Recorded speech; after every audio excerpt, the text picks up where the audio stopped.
Hello, what? There she is. Sorry, I was leaning. I was pulling a wedgie out my bum. Hello, wormhole extremists and the wedges that are no longer beneath their bums. How y'all There's a wedge doing? in my wormhole. All good. Sorry, What a for way some to reason, start. in my What a- head, I what a- started singing "And the wedge beneath my bum." You know, like instead of the wings. The wedge beneath my wings. David, already derailed the podcast. I'm so sorry. Oh, David's gonna get sick of me at some point, and now the whole chat's gonna talk about Grace and wedges. Fallout this episode. Yes. We're returning to Prometheus. Nicole, unplug your computer, please. Oh, you're right. Sorry. Yes, you're Unplugged. going. You're Thank you. slipping into the Matrix. You're going We've got Oh no, Nuclear. tragic. nuclear. Is that what you said? Yes. I thought that's what you said. We have Grace and Fallout this episode. Woo. So we're glad to have you here. Believe it or not, I have no big topic for this week, so let's just kind of slide right in. Oh, okay. Nicole, you have a bad example? Yeah, Evie and I both have bad examples. I thought I'd start with mine first. I can Okay. add a word to it if it helps, but hopefully you won't need help. Oh, come You on. ready, guys? You ready, guys? Okay. Ugh. Leadership. Oh, I love that. Is that Rodney? Yeah. That's really good. What's the episode, guys? Letters David from said Pegasus. leadership, which is the right word. Yes, it's letters from Oh, Pegasus. Letters to Pegasus. Yes, of course. Yeah, of course. I love McKay, and As soon as I saw was REC, it's like it's leadership.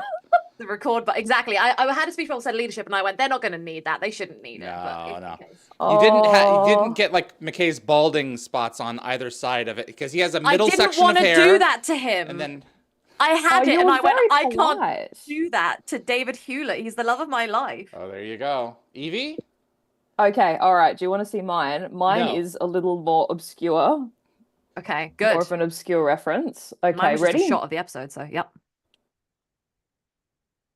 Ah! I know what it is. Yes. You got this. You got this, my Yeah, girl. no, I know what it is. I think I know what it is. Every time I see that scene, I get a gag reflex. Yeah, me too. Oh, Me too. Okay. Okay, Yeah. so I'm gonna Let's wait see. a It second was for the easier than chat. I thought. Let's see who will get it. No, it's Lockwood great. and Anthony It's got, really great. got my last one. Evie, this is Not great. Meridian. Lockwood says Meridian. No, the- but you know the what? mirror is the right giveaway. idea. Jacob's Right- got it. Yes. In the line of duty. Well done, Jacob. I wasn't sure what it was for a second, and then I saw like the mirror, and I went, "Oh, it's when he's Yeah. peeling off the thing," and then he goes, "Ugh," and then you know. Exactly. Yes. Oh, He so vomits off good. the device. Yeah. Yes, the goalie Yeah. can control the digestive Evie, that was system. so good. That was great. Well I done, love guys. that.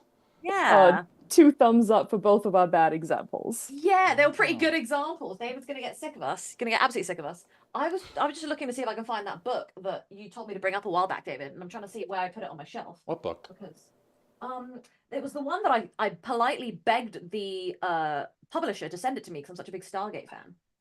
And I'm It's a sorry, I Stargate can't find book? it on my shelf. No, it was a book that it was ancient Egypt type vibes, and I had to give them a good reason to send it to me. And they sent it to me because I was like, I love Stargate. Let me see if I can find it. Hold on. Oh, okay. Sure. Hold on. 18 audience members and Evie and I will wait while you dig Okay. around. So I what's going on, Evie? I just realized that my microphone is not working. Can you guys hear me okay? We can hear you just fine, and I don't know. Okay, cool. I don't think she can hear us, so It's she's got just going a to keep on golden talking. spine. Just like she usually Just does. like she usually does. Yes. Nicole, Okay. it's Can't fine. find it. It's fine. Can't find it. Yeah. Well, It's I just all wanted good. to say that I've got a book that I'm now reading, which I politely begged the publishers to send me. Yes. I'm sorry. You and- read books? I can't tell based on your lifestyle. Can you Yeah. believe it? It's called His Face is the Sun. And it's all about Egyptian mythology and Egyptian funsies. And Yeah. I got it because I Egyptian politely funsies. Oh, yeah, all begged the the- plagues and deaths. It's total funsies. total funsies. Yeah. And War, I famine, begged the slavery. publisher. I was like, I would like the one with the Eye of Ra on it, which is Yeah. what I got because I'm Yes. such a big fan of Stargate. Is it And they Ra were or is like, it Yes. Horus? I don't know, but I looked at it and I was like, well, in Stargate, I told them in Stargate is the Eye of Ra, so it's a big part of like my childhood. Yes and no. Yes. In the film, it was the Eye of Horus, but Yes, but for us, it's Ra, yeah. yes. And so I ended up getting it because I said that. So There you go. Stargate. Yay! Very well done. Win Stargate for wins. team books. team books. I thought I'd just share that because Yes. it's nice when Stargate helps me get other wins in life, like books. And killing So- trees. But we can always make more of them. I was gonna say. So, as long as we're not burning them. Oh, that's a bit No. Or signing controversial. Hitler's name in the Valley of the Crescent Moon. That's a waste. really Yeah. inside joke. So, okay. We've got, what do we got? We've got Grace. That's I have it. something to say about the actress in this episode. Yes. The guest Pretty star. Little Liars. She was in Pretty Little Liars, yes. And the The little most one? disturbing, yes, the most disturbing thing about it is that they're all playing like quite sexually active, like 16, 17-year-olds. And I Yes. think the actress was actually like 12 years old, and she lied about her age. And that was The like character super did or weird. the actress did? The actress did. To get into the part. Oh. Yeah, so, or something. She didn't. I don't think she told them her age until after, because I watched them do an interview where she confessed that she didn't tell anybody until after she'd already had the part. She looked so Wow. mature for her age. Wow, and I that figured they she- would be able to figure those things out in like 2007, 2008. Yeah, and Yeah, they that's just what I didn't. thought too. So she got away with it, and then it's quite interesting because she's supposed to be quite this like everyone's getting laid in this show, and so it's like They thought she was 18? I think they thought she was at least 16, 17, and they're supposed to be like 16, 17-year-olds in the show. So it's like, you know, when you're getting like, I think that she had to have a couple kissing scenes. Uh-huh. But like, again, she's really underage, and everyone's like over 18 who's doing it except her. So That's it's a really selfish. weird, icky gray area. Yeah, I that found is it a bit really icky. questionable. To be fair, she was a child, so shame on her parents. And I she was a guess. pretty Yeah, I little was gonna liar. say. She was yeah. And she's the She was literally the title. she's the character that dies. So there's a character that dies at the very beginning of the show, and that's how, you know. Yes. But she's now very popular because of that, and so, you know, I love the way that Stargate people keep going. You know, That's legit for when sure. they're able to. I've been Well, trying to they get her are on, so actors. that'll be an interesting story if it ever happens. So Yeah, getting her on might be you've been trouble reaching because she's out. very famous now. So I She wonder if is. she's too. Are you joking? She's too. I think she's Pretty Little Liars was like up there with the Vampire Diaries for popularity. It's I'm not a going to while look up her ago, IMDb though. number right now, but yeah. It was the so. same period as the Vampire Diaries, and trust me, the Pretty Little Liars cast are Hey, insanely. I've famous. had, you know, Emmy winners on my show, so. Oh, I know, but I think there's just a level of like Of someone who has course. like 10 million Instagram followers. Oh, she probably does? well, not that, but she has like a lot. Oh, for so, sure. Yeah. Well, So you I'm know just what? I like- learned a long time ago, if you don't try, you won't It's get. always worth asking. That's exactly. absolutely right. So let's check her out as either a hallucination or a non-corporeal being. Yeah, let's see. So, you guys ready? Do. Oh, hold on. My VLC's decided to have a little freak out. Little crap fest? Little crap fest. Yes, I have got mine ready when you guys are ready. Yeah, Okay. mine's good to go. There you And go. now, because you guys can see what I'm seeing, if you lost place, you can actually resume it. All right, guys, we're going to watch Grace in 5, 4, 3.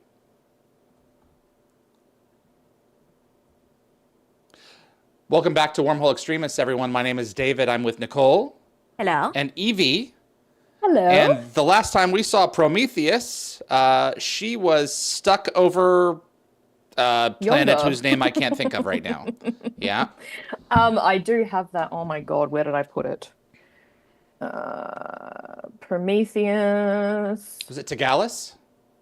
Yes. Ooh, yeah. Yes. There we David go. for the win. Totes. All Yeah. right. So now Totes. it's Stargate Prometheus instead of Star Trek Voyager. Prometheus is making her way Exactly. back from the Delta Quadrant. Yes, it was Memento where Yep. we last saw her, Yes, and then season she was 6. mentioned again in an episode after that, I believe.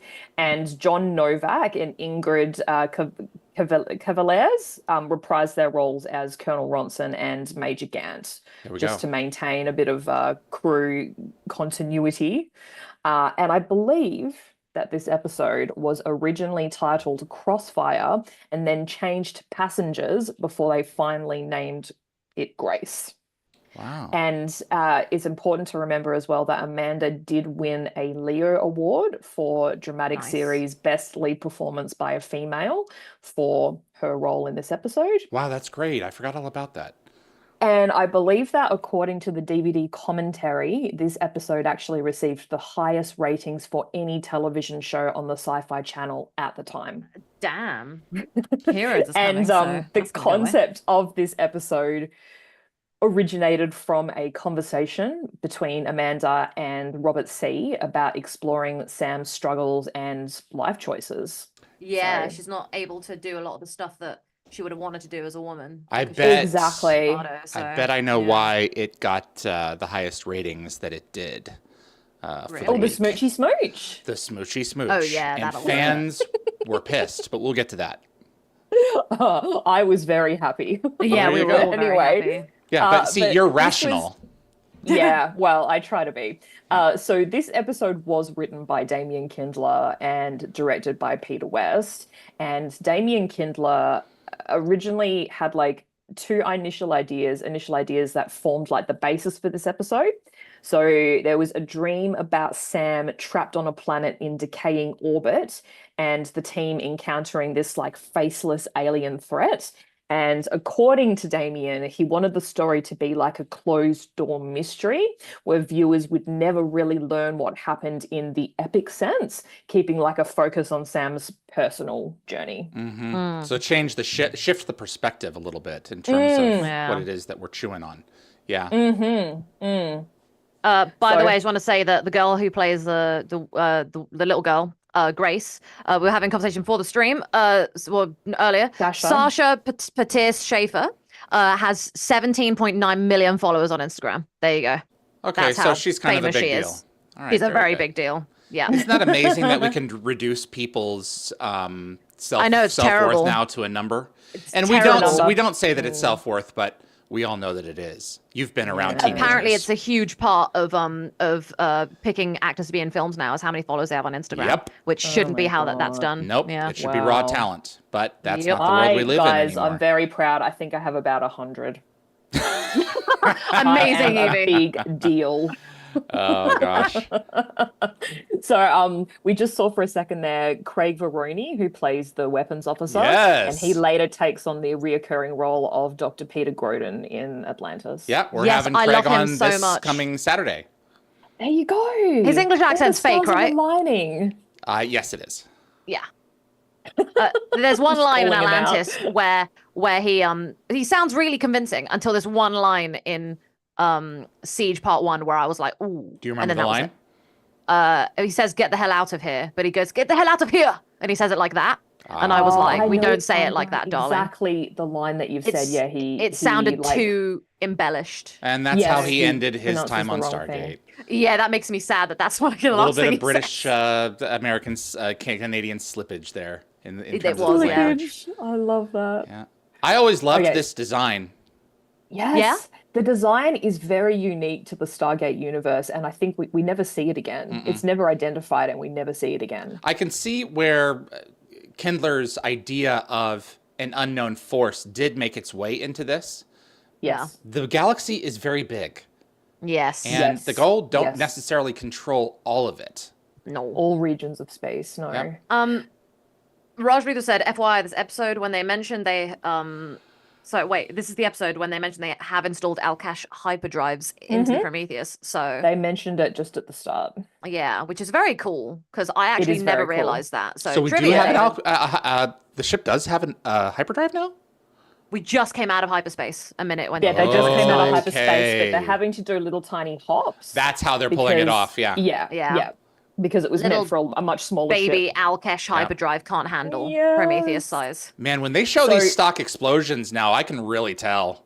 So the attack scenes here utilized quick cuts and unstable camera work to create like the heightened sense of tension and chaos. That is the most clinical way to describe an action sequence for a television series. I'm glad you liked it. I didn't say I liked it. You know what? I don't mind the little mini explosions here. I think the one thing that I'm most like, quote unquote, hate offended by is on Galactica when that random chair always goes through that one piece of glass in the. Oh, yes, I know. And yet they exactly always what you're manage to referring find another piece of glass in the back room. Yeah, it's crazy. Yes. Yeah. Yes. These are all plexi though, so they're not going to shatter. At least not like that. No. And I believe that the scenario of a ship being attacked and then trapped in a nebula shares some similarities with several Star Trek episodes, including TNG's Night Terrors, where the Enterprise is trapped in a spatial phenomenon. Yes, it's a Tychon's rift, but yes. Yeah, you can't see it, but it's there. And this is definitely not the first time that the nebula may be alive. Except in this case, you don't know for sure. But No, it you probably don't. is. Yeah. Yeah. That's a lot of drawers. Sam's That is, about to too many get a drawers. boo-boo. Someone Yes. owns a lot of pairs of shoes. Those are I actually love- very pretty crystals. Oh, I was yeah. gonna say, I love at some point they become clear crystals. They sure do. I didn't realize So- humanity made colored crystals. I thought we only had white ones. Yeah, I feel like maybe we started making our own crystals after nicking all the gold crystals. Got a bit Yeah, hard. those are. I'm pretty sure Maybe. these are gold crystals. They're a different color of acrylic. Yeah, I think it's probably maybe because they've combined obviously gold technology into their ship. I think that's kind of why that's going on. And I guess as the different ships are made and Earth becomes more technologically well off, they can start making their own stuff. So Mm. Lockwatcher, So, red boxes in the background are fire extinguisher boxes. Oh, I love that. Reuse, recycle. Yeah. Lockwatcher, So, this telephone right here is called a telephone. So Peter West deliberately used like wider camera angles to show as much of the Prometheus set as possible and helped to depict Sam as really small within her environment, sort of emphasizing that sense of isolation and vulnerability. And the production team employed, I believe it's called Dutch camera angles, where they deliberately tilt the camera to create like this disorientating, off balance sort of look. And the camera rotation techniques sort of create this sort of sense of uncertainty for viewers about whether the scenes were a reality or a dream. And it was sort of a special challenge in a way because it was going to reveal some of the studio ceiling above the set. So the crew had to specifically like fill in the set ceilings to maintain the illusion that it was a Yeah, ship. that was a really wide shot there. Yeah, Yeah, you it didn't was. have to look very far up to see the Norco studios. It was this set was over at Norco at the time. They hadn't moved it to Bridge, which I'm sure was a process in and of itself. I bet it Yeah. was. So, do you guys? What was the explanation that they didn't move? That they didn't transport her over? She was just unconscious. So they didn't detect her, or was she in a shielded part of the ship? Well, there's a lot of theories about that. I was going to go into it later, but the theory is that these aliens were essentially testing a human to sort of figure out their morals, essentially. So I think she was, in that theory, deliberately left behind. thank God they chose the right human, huh? They Yeah. chose the wrong person. Interesting. So the aliens But on I the don't other think ship. they ever explained it. Yes. No. Okay, yeah. interesting. Let's go Yeah. and find a ship of primitive beings, bring them over, and then see whether or not they will eat chicken. I think So they're they trying just to figure put- out maybe if she was a threat, like if Interesting. humanity Was that just was a the threat. SGC elevator just in the middle of the Prometheus? No, it's a different elevator. No, Okay, I yeah, don't These are think two different so. studios. So I know, but I was wondering. 'Cause My- the numbers look the same. my theory is that the Grace, whatever it is, may have hid her from being detected. Oh, I didn't think about that. Trying to keep her to I herself. always just assumed that. Well, I don't know really. So I always assumed that the dust had something going on with it, and that was like alive, and that the other aliens were also just kind of there minding their business, and that was it. And then they conveniently just all kind of pieced out and like became friends. But I don't really know. Yeah. Well, Almost like it was the water. yeah, the water. Yeah, Watergate. exactly. Yeah. So, I'll just jump to this now. I was going to leave it to the end. I'm but it sorry, sort I'm of screwing makes up sense your No. timing. You know. I should be a lot more Well, I flexible. was, So- David. Thanks, David. My apologies. My So apologies. But Evie, there's be more mean to apparently- David. There's a sorry, I'm in the zone. She keeps saying So- sorry.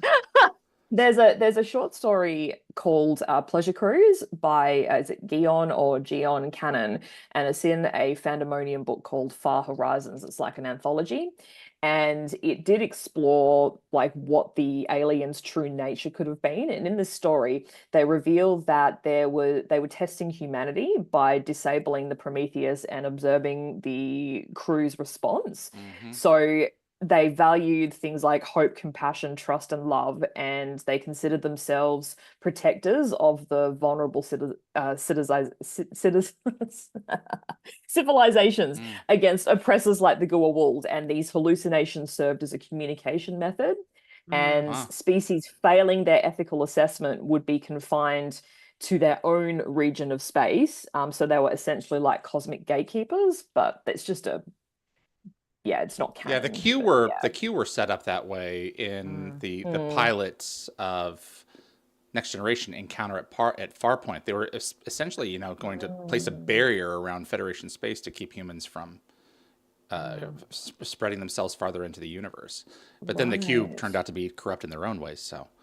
Oh, okay. I always found Teal'c very mean there. I always find like it's interesting the way that they're all shown. I feel like Jack's fine. Daniel and Teal'c I feel like are a bit out of character for me. But that was deliberately done. Yeah, so, they're actually hallucinations, Nicole. Yeah, but like they're wrong hallucinations. Yeah, but she's very tired. This is the thing I remember about this episode. This episode is for me the episode where Sam seems tired the whole time, and I wish that there wasn't such a lean into that. But I don't love this episode like a lot of other people do. No, I was really looking forward to this episode, and I was disappointed by it. So I've got a couple things to say about that. I'm thrilled. Simply that. So have I. I feel that Amanda hasn't been getting a lot of time to shine on her own. Everyone else has been getting episodes on their own. And so this is the one episode that Sam could have shone. And I think that Amanda does an amazing job, but I feel like they didn't do enough for her. I feel like she deserved something bigger. I think she's better in Death Knell.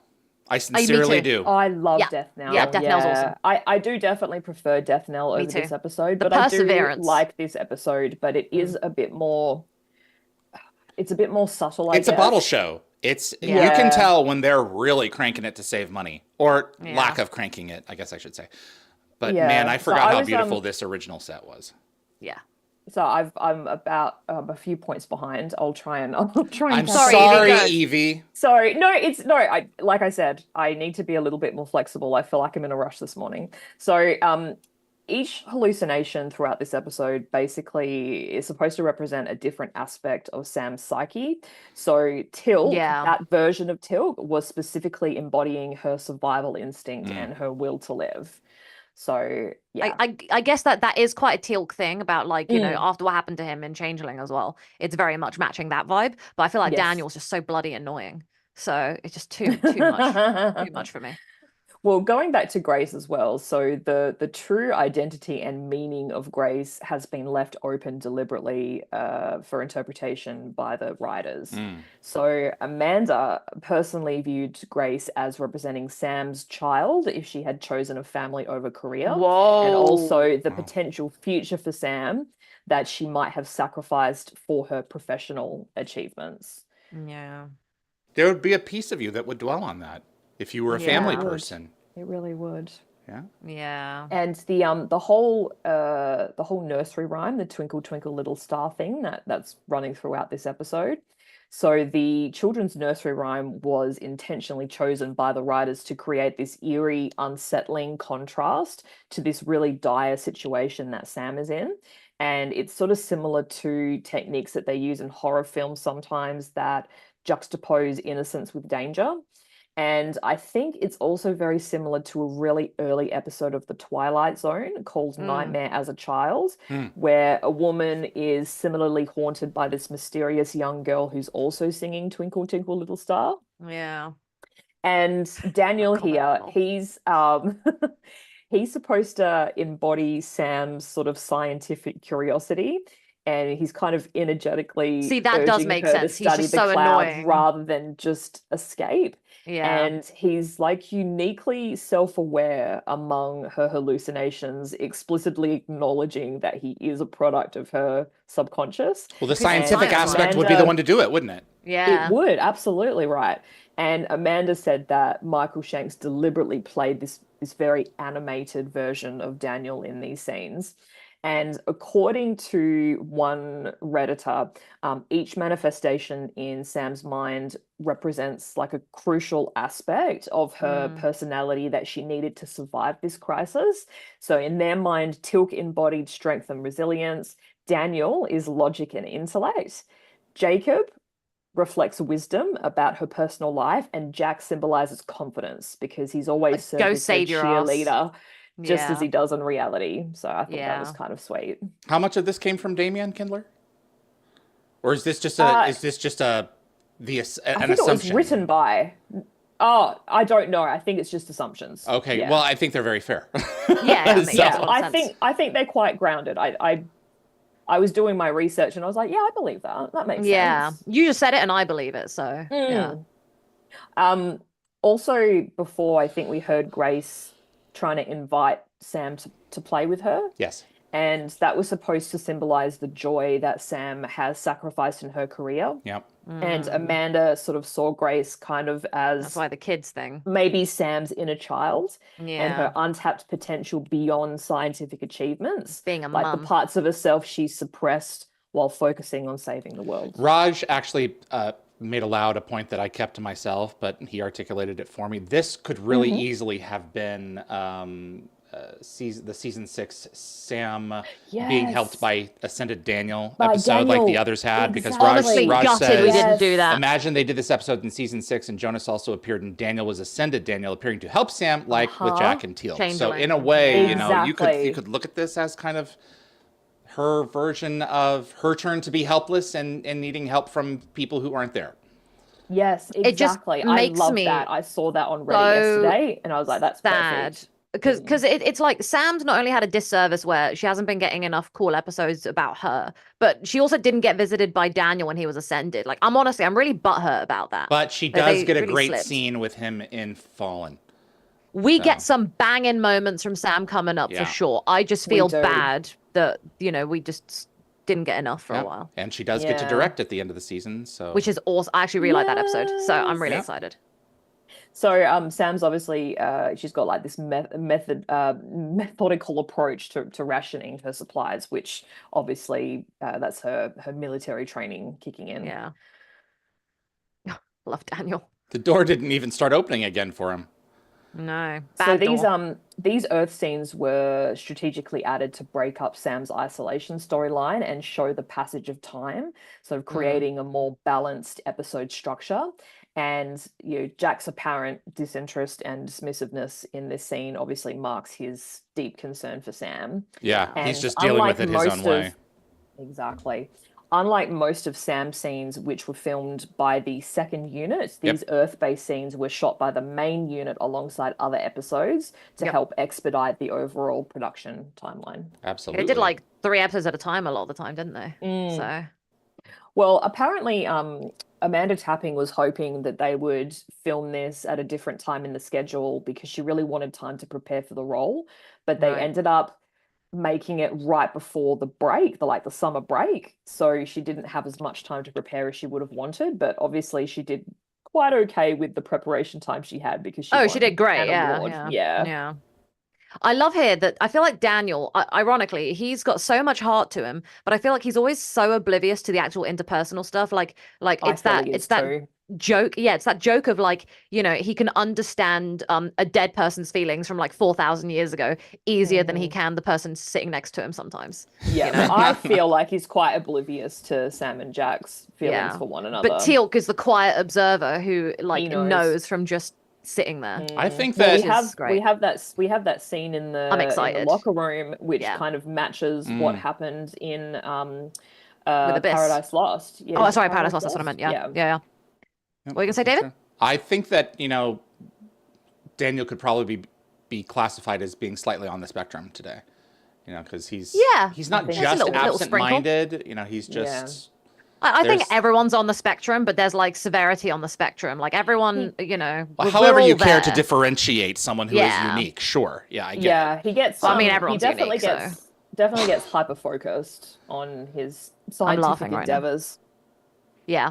So I would say that I'm definitely I'm definitely on the spectrum myself. And I think, everyone's oh god, that's weird. It's calling us Samantha like that. That was weird. Creepy, Teal'c. Didn't like Yeah, that. well, that's supposed to be Chris is supposed to be playing a somewhat different version of Tilk Yeah. in this particular scene, Yeah, I sort don't of like making him smiling. slightly warmer and more emotionally direct than his usual stoic self. Yes, And I didn't think you say that's something why he's about called her him Samantha. being Yeah. a defense mechanism in this episode? I think you just said like The 5 minutes ago. the first scene. So the first scene he was in was more of her sort of like a defense thing. But this version of Tilk, I think, represents Sam's sort of natural caution and strategic thinking, suggesting that she should do nothing to avoid potentially aiding enemies. Yeah. And this scene sort of introduces significant uncertainty about what's really happening to Sam, adding this like another layer of mystery to the narrative. And We are I really think, psychobabbling this episode. There's a we lot to are. say, You know, yeah. I have like 16 pages of notes on this. Jesus Christ, Evie. So in early outlines of the story, which Sam apparently, in early versions of the story, Sam would have actually boarded the alien vessel and come face to face with the crew, No. but the writers ultimately decided that a self-contained narrative would be a lot more effective. And cheaper. Yeah, and cheaper for sure. Don't have to build a whole other set for another shit. Unless aboard that ship it's really dark. Yeah. Honey, why are you on the floor? Well, she's got a concussion. I guess all Whitney the quarters said, were locked. Release out. the notes. I love it, Evie. Apparently, you have to give everyone the actual notes, like 16 pages. Front and back. That's not a bad idea. Friends Posting a reference. Dropbox of all of your notes. Yeah. I hope Evie has them all saved somewhere. I have them. I have most of them saved. Yeah. Good. Release the notes. Yeah. The receipts. The receipts, yes. Front and back.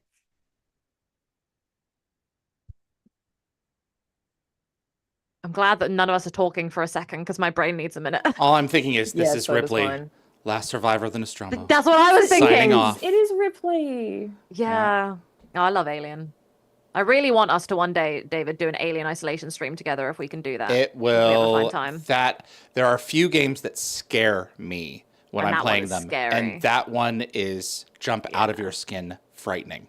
Yeah. Okay, I'd so be good. probably going into some like I'd want Evie there with like a Psychotic. blanket to cover her Yeah. eyes when she needs it. I'd go into like some psychotic break. Don't I worry, think, if David I would play it. You just get to watch him suffer. So Oh yeah, absolutely. You can't get through it without dying. It's not possible. yeah, it's not. So No, it is you actually. are I got being- the achievement. I got the achievement to do it without dying. Well, you had to do saves. Oh, there. Yep. She's getting sucked out. Uh oh. Yeah, Oh, no, you so, must okay, stop so your plan. Sam abandons her escape plan just to save Someone who's not there? hallucination. So this sort of reveals how her protective instincts fundamentally override her logical thinking when someone appears in danger. This would have been And a I great think excuse to bring this Cassandra sequence- back. Oh, it would Actually, have. That would have been perfect. Oh my God, David, you're I a know. genius. I'm only thinking of it 20 years later. You're a genius. So this sequence was particularly challenging for the production team to film due to the complex special effects required for the venting of the atmosphere and the need for like coordinated timing between practical and digital elements. But they pulled it off. Did you see a little girl? No. Like the he says little girl. You are What an lying. ass. You are me. Kevin Weaver, release the Eevee files. That's funny. The Y files. Do do do do do do do The do Y do. files. So the whole sentient space anomaly concept that Daniel comes up with is also similar to some Star Trek episodes. I think Yeah. there's Night Cloud. Terrors and Tin Man Yeah. playing with like the classic sci-fi concept. Yeah, the And thing Daniel's is alive. hallucination, the Daniel hallucination, should I say, is supposed to represent this like more imaginative, theoretical side of Sam's scientific mind, the part of her that considers unconventional explanations rather than just the most obvious solution. See, I thought we already And- covered this. Kind of. Okay. It's And very the thoughtful, theory- though. The theory about the cloud being alive was intentionally included to suggest multiple possible explanations for what's happening, which helped to keep the uncertainty alive. The idea is that the audience is supposed to fill in the gaps with what we think Exactly, happens. That's right. yeah. Exactly. It's just open for interpretation. And I believe Amanda deliberately underplayed Sam's concussion symptoms, choosing to perform these scenes very sort of softly to create a more realistic portrayal of a head injury. Yeah. The production team enhanced that deterioration through like very subtle lighting changes and makeup progression as the episode advances. Hard not to want to fall asleep. Beautiful, but by somehow being beautiful, she also kind of looks like crap, but in a beautiful way. This doesn't negate her beauty. It's just like she plays off the exhaustion so well that like she looks miserable. Yeah, But You're beautiful when you're concussed. yeah, she's still beautiful when concussed. It's so dangerous to fall asleep when you're concussed. Yeah, she's doing a good job. Dan Ben, I compare this to more Star Trek episodes when there's one person alone. There is an episode of Enterprise where the Doctor is stuck in a nebula of some form, and he's by himself, and he starts hallucinating. Yes, and that was I've seen that. I love that one. That's a really good one. I've seen it. And so this was around that same time frame. This is 2002. There's a Voyager episode called The Cloud where the Cloud was alive. Here he is. Daddy! Aww. I'm not going to lie. Jacob absolutely kills it in this scene. I think Carmen does an amazing job. Wonderful. He has such a heart in this moment. And then the way during this interaction that he conveys so much love and care for Sam is like, I you know what? This doesn't even feel like a hallucination. This is like, I feel like this is a conversation that Jacob and her like would have had. It isn't hard to act when the feelings between two actors are real. Yeah, exactly. Also, actually, I hate to mention like this, but wasn't Amanda going through a series of miscarriages around this period of Stargate as well? She probably was. Yeah, it's really frustrating. So I feel really like raw. Her performance is probably also enhanced by her able to pull on that kind of stuff with the longing for family and what could have been. So this relationship with Jacob here, so good. So good. Yeah. Well, it's supposed to sort of represent Sam's internal concerns about her life choices and personal happiness, particularly her prioritization of a career over family and relationships. Yeah. And Jacob suggesting that Sam has denied herself personal happiness out of fear of pain and loss does add significant depth to her character, explaining her reluctance to like pursue relationships despite her feelings for Jack. So and I think this deeply personal conversation does stem directly from Amanda's request to the production team to explore Sam questioning what's missing as a woman and examining her life choices. I also think that it's quite funny because there's also kind of a reflection, I think, of like Amanda and what she had to deal with being a woman on set because the men were all able to have kids, babies, because their partners weren't on the show. So they were able to have kids through that. While Amanda being a lead character, it meant that she kind of had to wait to have kids. And I'm glad she finally pushed for it and everyone was okay with it. But it's absolutely tragic that she waited quite a while and then had such difficulty. I'm really glad she was able to succeed in the end and get, have a kid and have the family she wanted. Has she said that it's because of her career that she postponed trying? No. I'm assuming because so in 99% of the time for women in Hollywood or like filming, acting, women are scared of getting fired or let go for having kids. Yeah. They nearly fired Gillian Anderson from the X-Files. Yeah. They fully confessed that they did that. So she had to come back about a week after having the baby. Yeah. So I mean, I can think of Amanda. I'm pretty sure had at least 2 miscarriages, and I can also I also know of at least 3 people who started a career somewhere and had maternity leave and then never came back to work. And it's like, I can see both sides of it too. I'm not saying what happened to Gillian Anderson was right by any means. No. But also, I mean, if you're going to agree to do something, agree to do it. But the thing is, your life changes so quickly, and it's like, you know what? We can do with $100,000. We don't necessarily need $200,000. And you look at that face, and it's like, wow, my perspectives have firmly been entrenched now. So yeah. So that pivotal conversation as well, obviously, was designed to set up Sam meeting Pete. in a few episodes' time. Well, that directly leads into this. Mm-hmm. Yep, exactly. Yeah, they use that scene as part of the recap, don't they? When for that episode. That's right. But Chimera, is it? Is that the episode? Chimera, yes. Chimera. Yeah. Osiris and Daniel. I'm ready for the trivia. You sure are. He's pissed off. I love it. Okay, so as I mentioned before, this kind of connects to a very similar scene with Teal'c and Sam from Paradise Lost. Yeah. Yeah. And I think this sort of rare vulnerability between Jack and Teal'c is it kind of develops their relationship and also provides context for Jack's concern about Sam. Like it offers a glimpse. He was so silent and Jack knew. It offers a glimpse beneath their typically stoic exteriors and showcases this deep bond between these two warriors. Daniel could have the conversation with him, but Jack would not have listened. No, exactly. Teal'c's and I think silence it really made demonstrates Jack how SG-1 really supports each other during these times of crises. And his quip about Teal'c's age, it just sort of it shows how it demonstrates how Jack always uses humor as a defense. Yeah. You're like, what, 140? I love it. I also love the way that Teal'c's like, oh yeah, you know, like I'm gonna call you on your crap because Sam was also experiencing this kind of crap, and now you're experiencing it. You two need to make out. So, oh boy.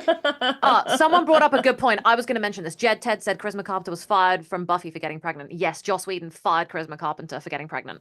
Oh, God, which is and he got rid of her in the most horrific way and completely ruined all her storylines and just killed her off. Spoilers. And it was messed up. And it's that kind of stuff where I'm so angry, but I'm so glad that Stargate has been a show that has supported its female actresses through their performances and through their pregnancies and been like, we'll make it work. And they've done it time and time again. So massive respect to the team behind Stargate for that. So the bubble imagery kind of serves multiple purposes. So it represents Sam's isolation and inspiring her like escape solution. And it the bubble originated from Damien Kindler's dream that sort of sparked this episode concept. Here you go. So, okay. So very important scene. So here we go. This directly addresses this long, unresolved romantic feeling between Jack and Sam. So good. Without definitively concluding that storyline and maintaining that tension that had built up over 7 seasons. So according to Damien, this scene was specifically designed to address but not conclude their relationship and intentionally, quote, stir the pot for fans who supported a romantic relationship between Sam and Jack. And Joe Malozzi, he actually revealed that he wasn't a fan of the brief dream flash where Sam imagines kissing Jack, calling it potentially confusing for viewers as it represented a hallucination within a greater hallucination. And it was utilized by Sci-Fi Channel to push that episode, and they got what they wanted. They got great ratings, and people were pissed afterwards. Yeah. Okay. They felt like they'd been trapped. So what does he mean when he says, I'm a safe bet? What does that mean? I don't understand to this day what that means. I think I know. Bet. Yeah, I think I know as well. So you mean he's inaccessible or he'll always be there for, what does that mean? So in my mind, it means that she is putting sort of her hopes and dreams and sort of reserving them on a man that's unobtainable, so that she doesn't have to go actually free up her heart essentially to look for other alternatives. So she bets on him in her feelings to park her feelings there and not pursue anyone else. Yeah, correct. It's a lot easier to be in love with someone that's unattainable, so so that you can like be like, yes, I'm in love and I have that, but I can't progress it. Oh no, so I better focus on everything else in my life. And so you just spin your wheels for years. Yeah. Yes, exactly. Wow. Oh, here we go. There we go. Yeah. Woo! Yes. Yes. It's such a good kiss, though. They're so good at kissing. Really good. They're so good at kissing. They both look like good kisses. Damn right they do. I'd love to kiss both of them. People were so upset after that. I enjoyed it, and I rewatched this numerous The only times time yesterday. that the actual Sam and Jack have ever touched lips is in Broke a Divide. They were upset because it doesn't. It's not real. No, So- yeah, I know. It's not that's real. what I'm saying. I'm It's a saying that it hallucination hasn't within been a real since hallucination. season 1. We've never gotten a real kiss from them, and it's devastating. And we Yeah. can't we can't win. That's very true. So I read somewhere that Ben Browder was originally considered for the role of Pete Shanahan but turned it down. I don't know how What? true that is. I would love to have seen that. I don't know about that because Peter wrote the episode, Yeah, for his and I think brother. that they. I don't He, know for I sure. figured think he so. always had his Yeah. brother. Yeah, he always had Yeah. David in mind. Ben for that, but was anyway. considered for Dylan Everett in the Siege Part 2. I do know that, and I'm really glad they I didn't love go with that that. because it opened the door for Cameron Mitchell. Damn right. So, but Sci-Fi really wanted Ben on Stargate once Farscape ended, and had he known that, he could have they were basically like, this is what it's going to be. Yeah. And had Ben known that, he could have asked for a lot more in his contract. Yeah. Oh So God. Dan Ben brought up something that I did read in an interview a while back, and I didn't remember how many, but yeah. So here it says tapping openly shared difficult experiences, has undergone through 8 miscarriages during Yeah. her Yeah, I know marriage. she had a lot. Yeah. Yeah, it was 8. It was 8, which is Yeah. terrible. Yeah. And I think one of the hardest things is that she's surrounded on set by like guys who just are never going to understand that. So it's like, oh, it's hard. thing to go through. So I was going to say as well with the way that Grace speaks. So Yeah. this opinion was supported by a few people on Reddit, but Yeah. someone said that Grace could represent the daughter that Sam and Jack might have had if Oh, that was a Sam big had fan chosen theory. a different Yeah. path. Yeah. I never saw it as And that. Sam and Grace presents a fascinating combination of both Sam and Jack. So she kind of like, she's blonde, so people were like, oh, she kind of looks like a young Sam Carter. And then also her personality sort of directly mirrors Jack's Yeah. distinctive traits. So from her like practical insistence that Sam eat something, which is something that Jack would do, That's true. eat something to maintain your strength, and then her understated approval of that whole bubble solution as simply saying neat. I love the way that Teal'c and Daniel are just going on, and then like Jack's like, everyone just shut up, you know? Yeah. Well, I Yeah. forgot all about the The big bubble sharing. the Star Trek Voyager episode 1 with Jerry Ryan. She's also stuck in a nebula and is seeing people surrounded by. This is a classic sci-fi trope. Yeah. So Sam's compassionate offer to help this alien vessel, despite their attack, sort of demonstrates her diplomatic thinking, while the writers deliberately left the alien's true nature and motivations ambiguous to allow for multiple interpretations, which is probably what makes this episode frustrating for many viewers. So my favorite, hallucination episode is obviously Grace Under Pressure. So I'm really looking Really? forward That's to sort that. of a companion piece to this episode. Absolutely, it's a Yeah. spiritual successor. Yeah, and it is. God damn, is it good? I've never been so excited to see Amanda and David kiss. So that was very excited. I'm very excited. That I think, swimsuit was awfully nice. So. Oh yeah, it was. Yeah. Again, coming from a straight woman who can appreciate art, Amanda Tapping is a beautiful figure. Oh, you guys I put love on her so makeup much. for each other first, for us second. I mean, come on, let's be real. Interesting transporter effect. There we go. I'm just saying I'm not like I'm not bi or a lesbian, but like I just love looking at women and being like, damn, like you are a force to be reckoned with. You are gorgeous, inside and out, and You can Amanda's just appreciate every beauty. level. Yes. Damn right. Absolutely. Damn right. So were they being tortured over there? Were they in suspended animation? I don't I think they assume really ever suspended get animation. into They it. were all Suspended mid-war. animation. Yeah. I would hate to be a guy just doing a poop while that happened. Imagine thanks. being on the Thanks so toilet. much for that someone image. definitely. I'm sure there was someone definitely on the toilet. Yeah. Yeah. No, we're not going to bring toilets in here again, folks. It's not happening. But I don't But think you they're wonder. awfully honorable to just kind of, all right, we'll leave you. But we'll just not worry about that. I would have loved to be in like my bunk sleeping and then like woke up like Jack in a Fragile Balance being like, what happened? Why are you guys all in my room? And it's like, oh, you've been gone for ages. Haven't had coffee, let alone a Or a pee in pee. 7 days.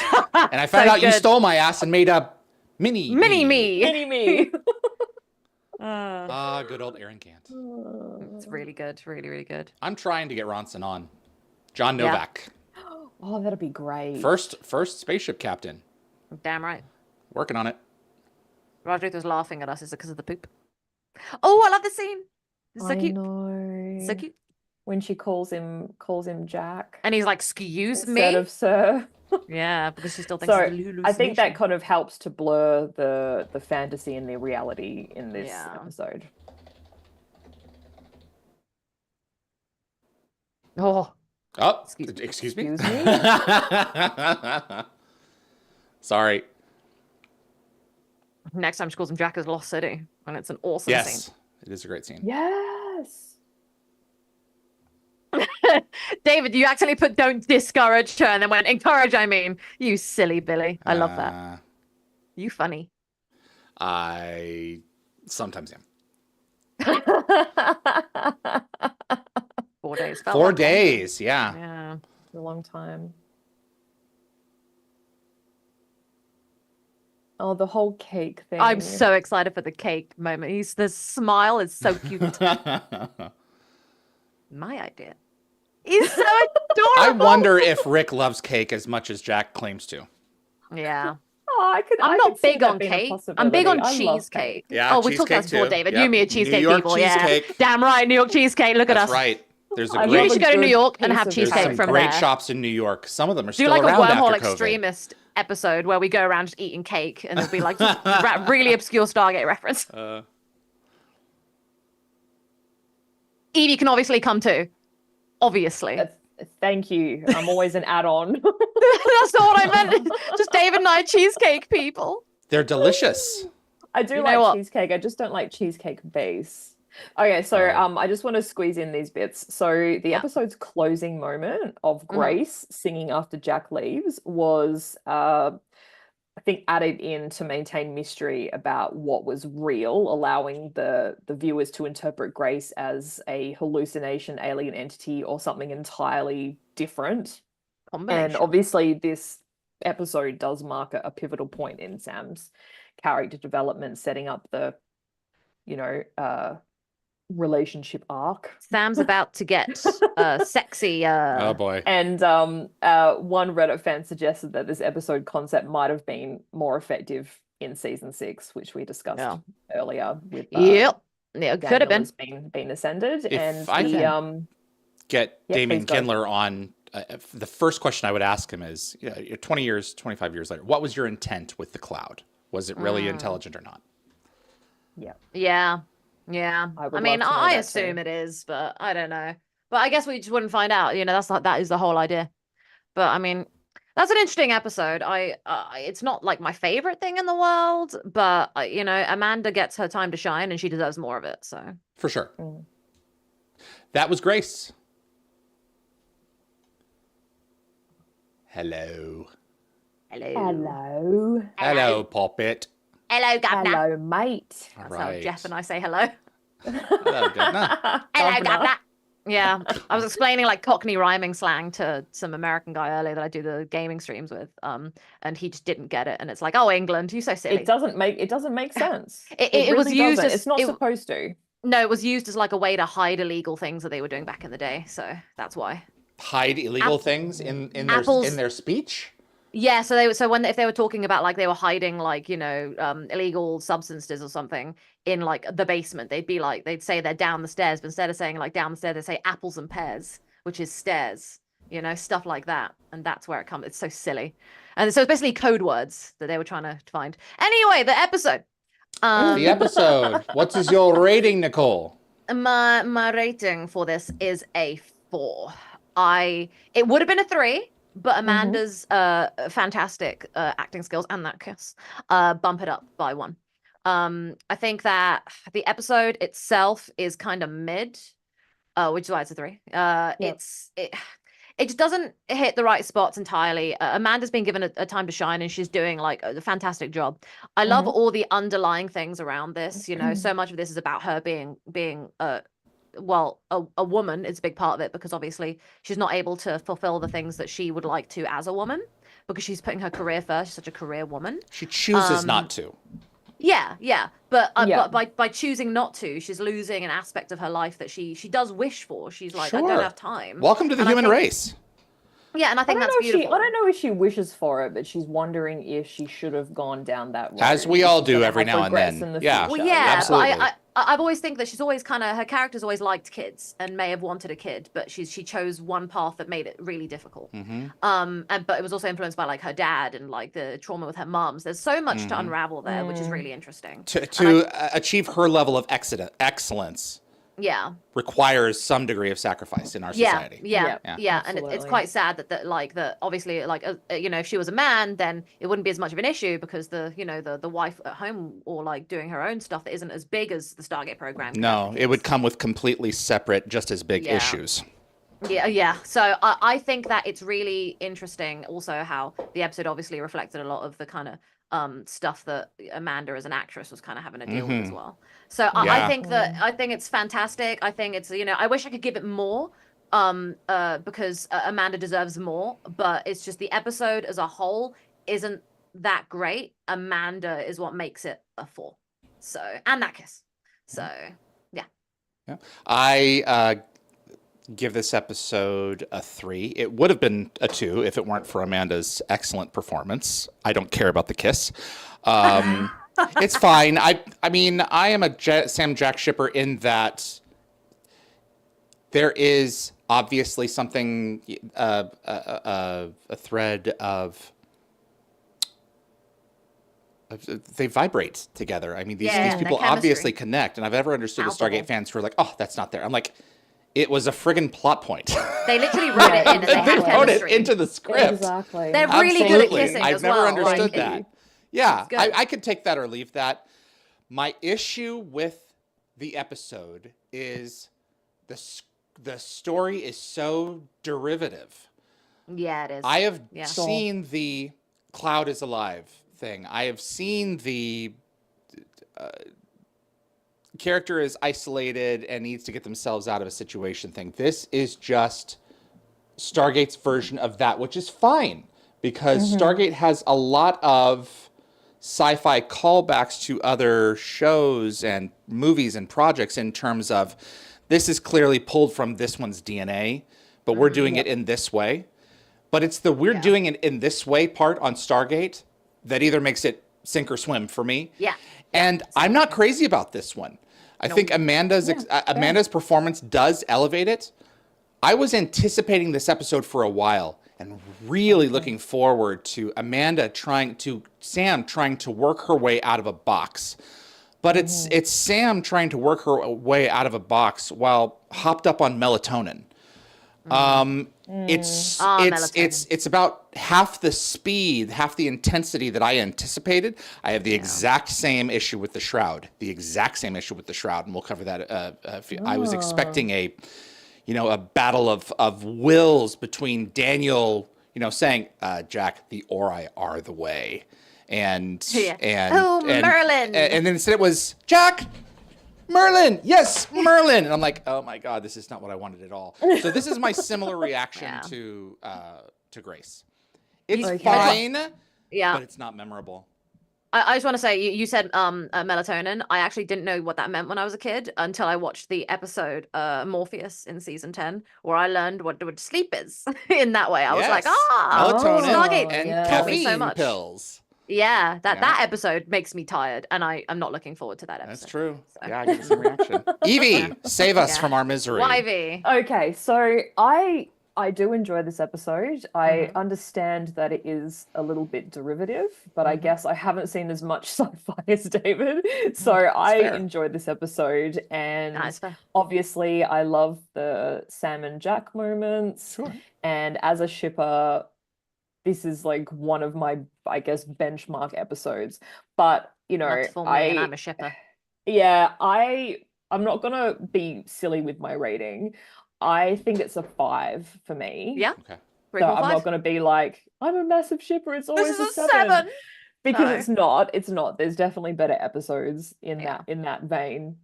But I think Amanda did an incredible job with the limited time that she had to prepare for this episode, and she was being filmed like purely on her own, and I can't imagine how hard that is to do, and to make sure that your emotions are very concentrated and you're able to get that across on the camera. That would be really tricky.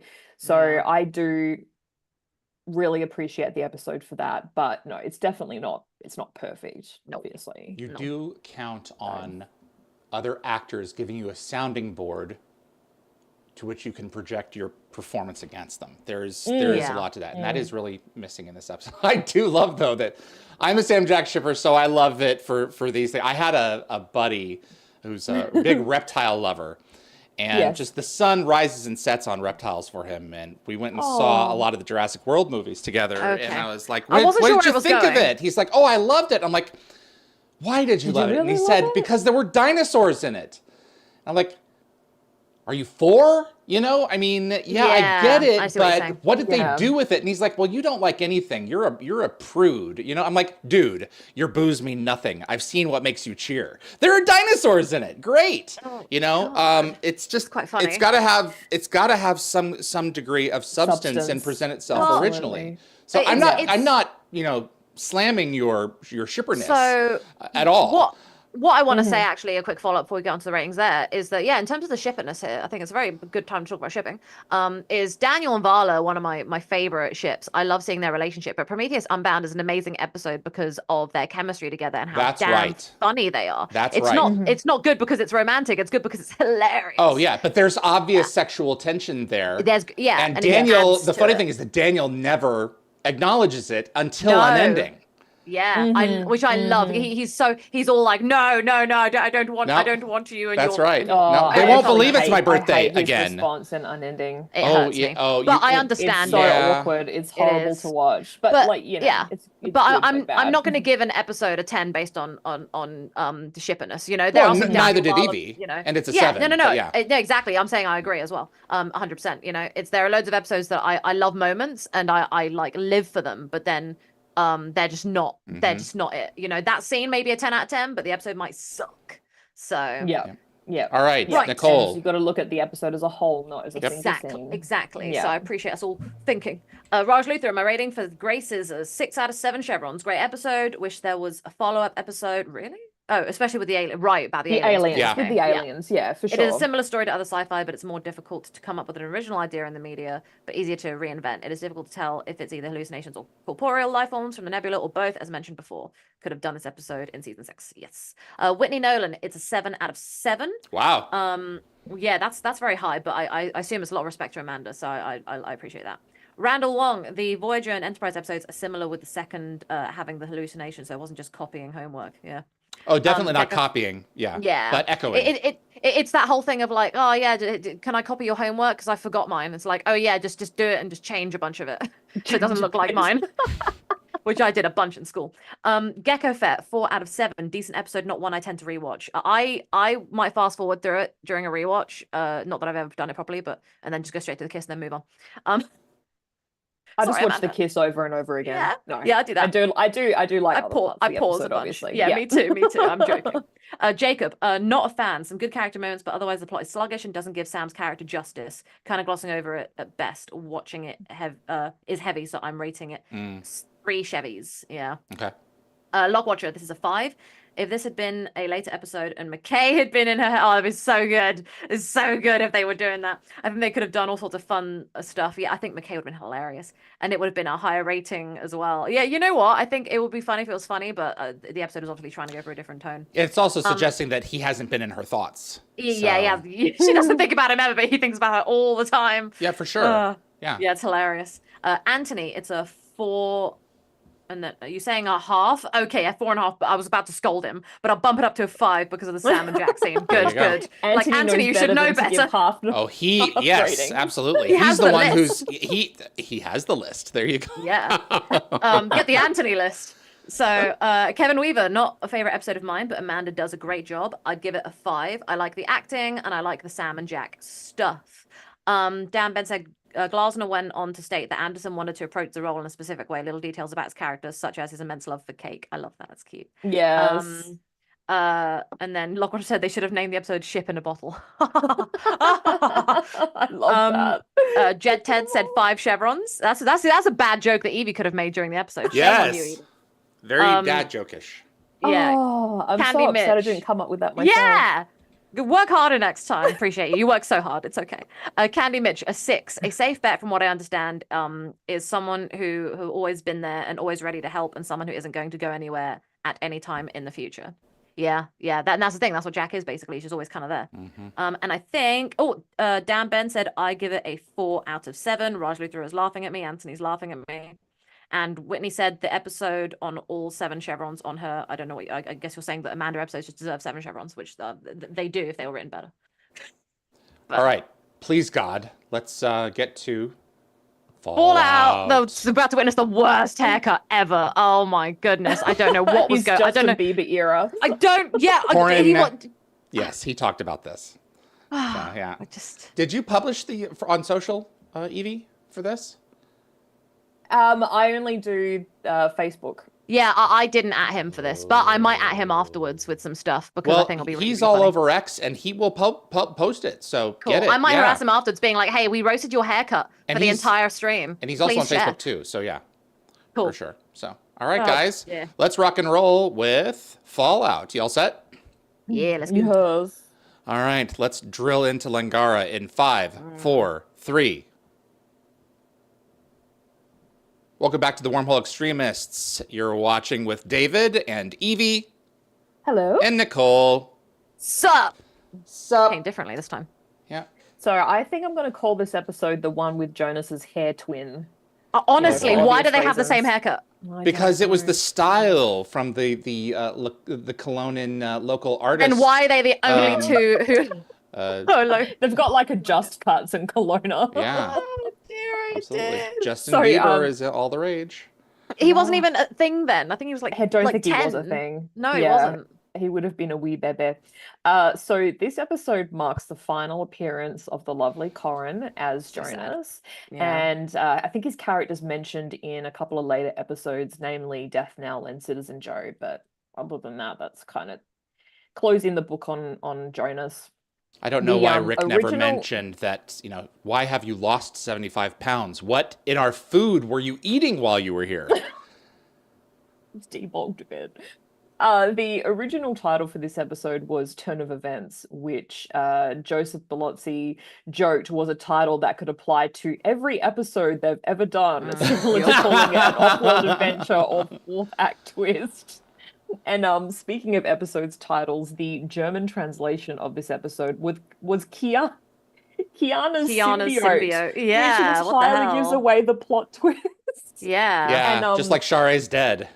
Exactly. That's what Jacob's saying in the chat. He's saying exactly that. The Germany has a habit of spoiling episodes. Yep. They really do. So this was partially written by Corin Nemec, so a story by Corin Nemec, and the Good self-play story. was by Joseph Malozzi and Paul Mully.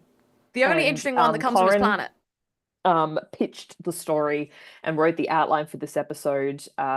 Originally, he pitched 3 or 5 different ideas to Robert C. Cooper, and they went one with of which the core. had the working title Deep Core. Yep. And this was initially set on Earth, but they reworked it to take place on Jonas's homeworld. And the original story had a subplot involving Daniel getting caught up in a political overthrow on Langara, but it was removed from the episode because it would have become sort of a bit too big. And the concept, I think, does sort of bear a bit of a resemblance to Icon in season 8. Let's not. Where Let's Daniel not. becomes stranded on a planet Juniper. I was about to say Icon, and I went, I don't want to bring that episode up, and then you did it. So yeah, that episode. And you might have noticed as well that the director Martin Wood, he reused that signature briefing room camera shot where the camera rises between the two halves of the table. We saw that in Avengers 2.0. Yeah. Yep. I just want to say, by the way, so I thought Jonas's haircut from season 5 to 6 sucked. I think the opening episodes of season 7, his haircut, he looked so hot. Him and Michael Shanks looked like a hot dream team. And then now he comes back with this, like, damn, I liked his hair in every other episode except for this. Interesting. It looks too young for him or something. I don't know. He looks like a baby. It's not appropriate. There you go. Look at the roof at the other end. They've removed it from after Anubis's ship fell on it. Did you notice that? Hilarious. Yeah, it's very good. I like that. So this episode of Stargate SG-1 The Core was the art director for this episode was Peter Bednaris, who was also one of the production art directors on, wait for it, The Core. Oh, And Peter helped okay. create the deep core drilling machine in the movie The Core. And do you know what he created in Stargate SG-1, The Core, also known as Fallout? The deep core drilling machine. Drilling machine. Dear, it's all Oh, yeah, I was gonna bring that up later. I'm sorry. Because it was no. I've taken no. your beautiful episode balloon and I found this nice long needle and went pop. Because I think that the drilling machine as well was designed with like a 1940s industrial aesthetic, which was really cool. Yep, and I think they used World War II submarines as like an inspiration. What I will say, Yvie, is you've got so many facts, right? That when David and I have a fact that you don't have or that you haven't said yet, it's a goddamn miracle. Pretty close. Because I know nothing, and David's done so much that his brain's just so full of facts that he doesn't remember as much as he could. Except they fall out after time.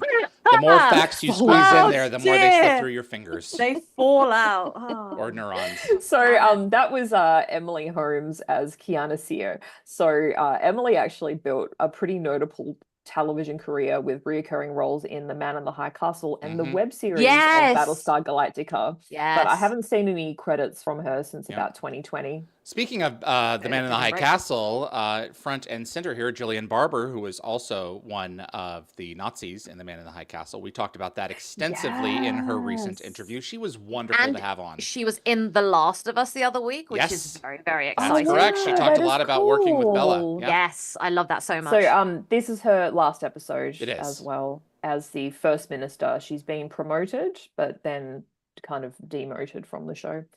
And also getting promoted gets you demoted. Julian Christopher plays Councillor Vin Uramal, and he later appeared in a Smallville episode of the same name. Interesting. I love his beard. And I didn't know this. He's he is handsome. He's rocking it.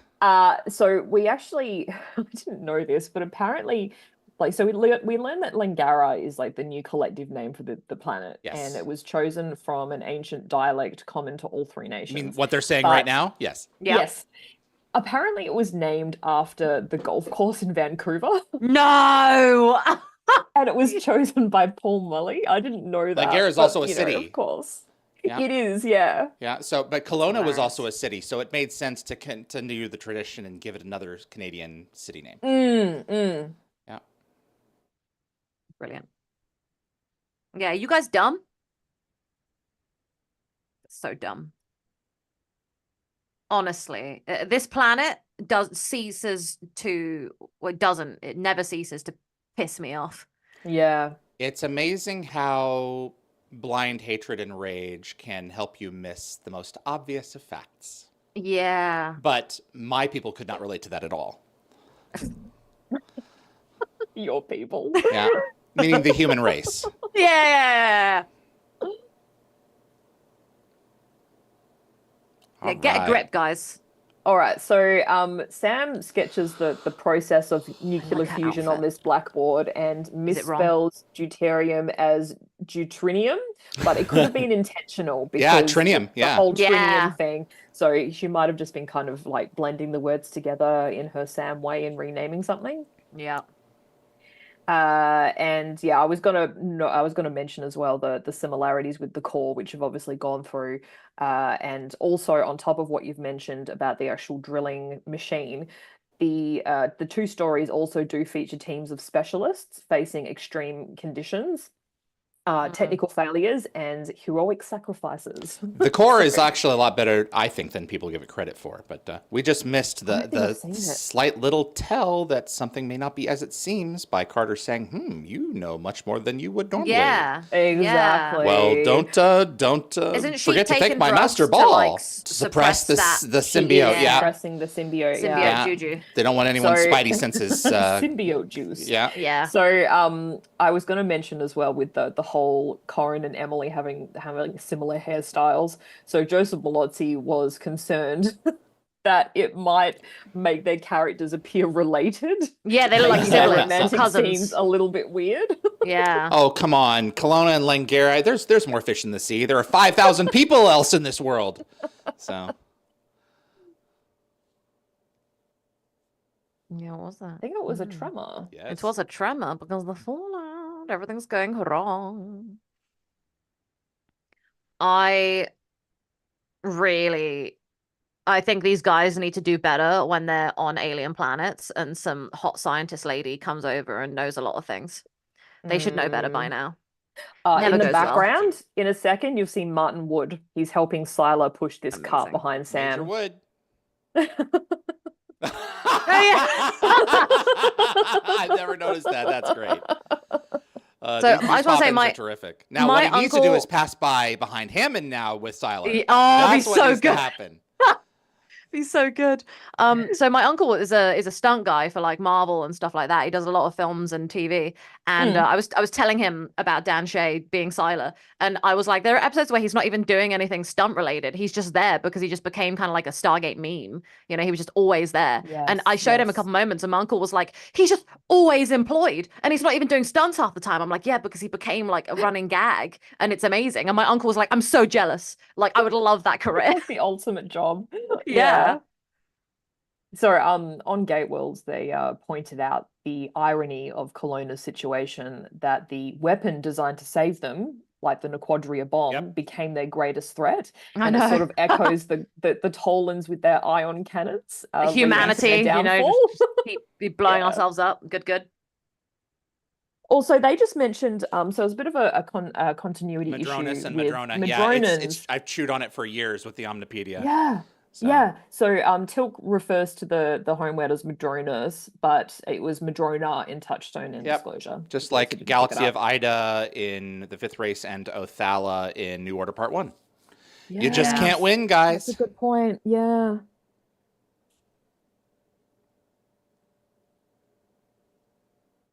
Yeah.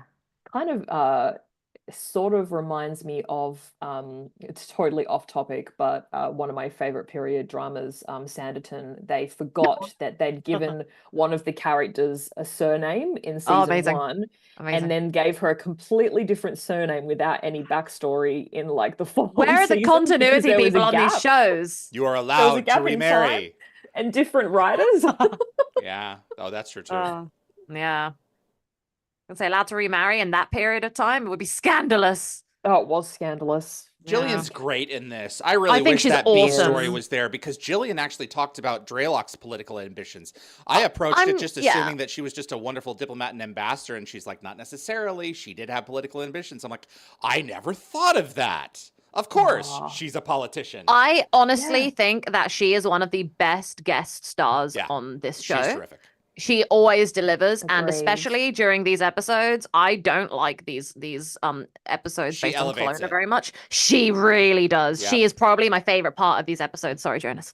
Yeah. No, it's all good. I'm sure Corin would say. I love Corin, but he got a whole season of television, so He sure you know, did. she deserves her time to shine. Yeah, and Parker Lewis, Yeah. Mm-hmm. which I've never seen. No, me neither. There's just so much going on that face. I know. I really love her face. She's so good at emoting. All I can see is that metal piece hanging off of her neck. I was just staring at. What is with these guys? Like, they're all wearing really snazzy necklaces. Yeah. You know? Maybe Yeah. I've got the same jeweler. Yeah.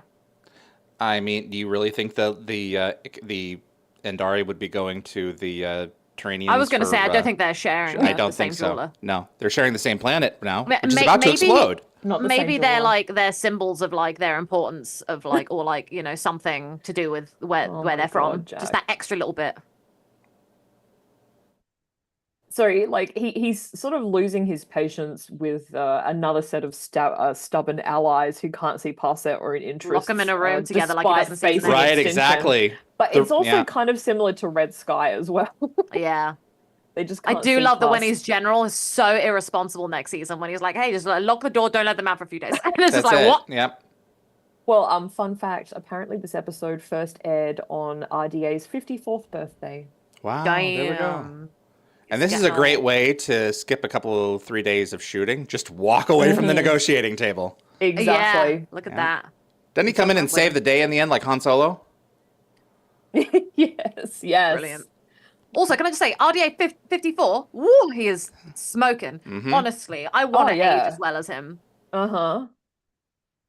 He had a period there where I was like, "Are you still hot?" And I was like, "Nah, you're still hot." Like, He like will now. always be. I'm so, yeah. Honestly, RDA, you're looking for a girlfriend? Oh no, I'm taken. Jacob says, I just scrolled through the list of SG-1 episodes, Wikipedia page in German. Not only do they sometimes spoil episodes, but they tend to name a bunch of episodes with just the name of a key character. The French, we just had a French episode pre-recorded. It's going to premiere next week. They were very specific about coming up with creative episode titles, except for Coup d'etat, which is in their language already. But the German ones, it's like they didn't care. No, they didn't. And I'm interested in having the German fans on to discuss that. Which is funny because I think the German sci-fi fantasy fans are such a huge group. There's so many passionate people out there who care about these shows. Stargate has a huge following in Germany. Yeah, like with FedCon and stuff. So like, why the hell are they spoiling things for them? This is a really cool effect. This really holds up. It is very cool. That Joel's been through some stuff. It's just here now that they pan down to the actors that you can tell it's a green screen, but other than that, it's pretty decent.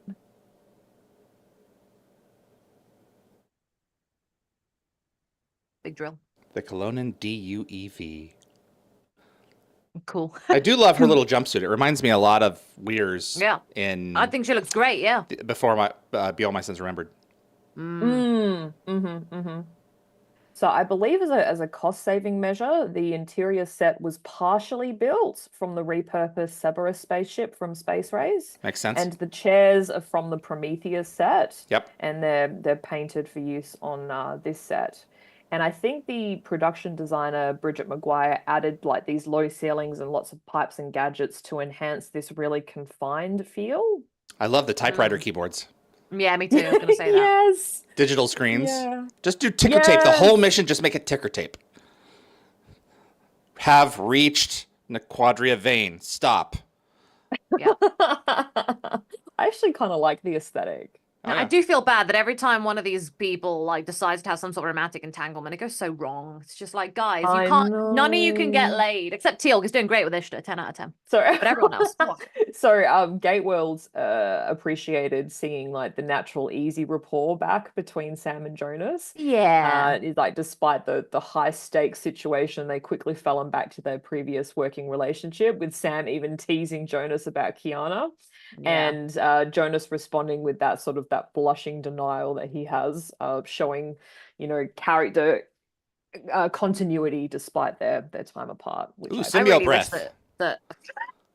I really wish that Jonas had appeared in Grace as a little, Oh, that would have been a fun little Easter egg, yeah. Yeah, and he was already up there, yeah. Yeah. Unless they were shooting second unit for months and months, which they often did, especially with Heroes. Oh, yeah.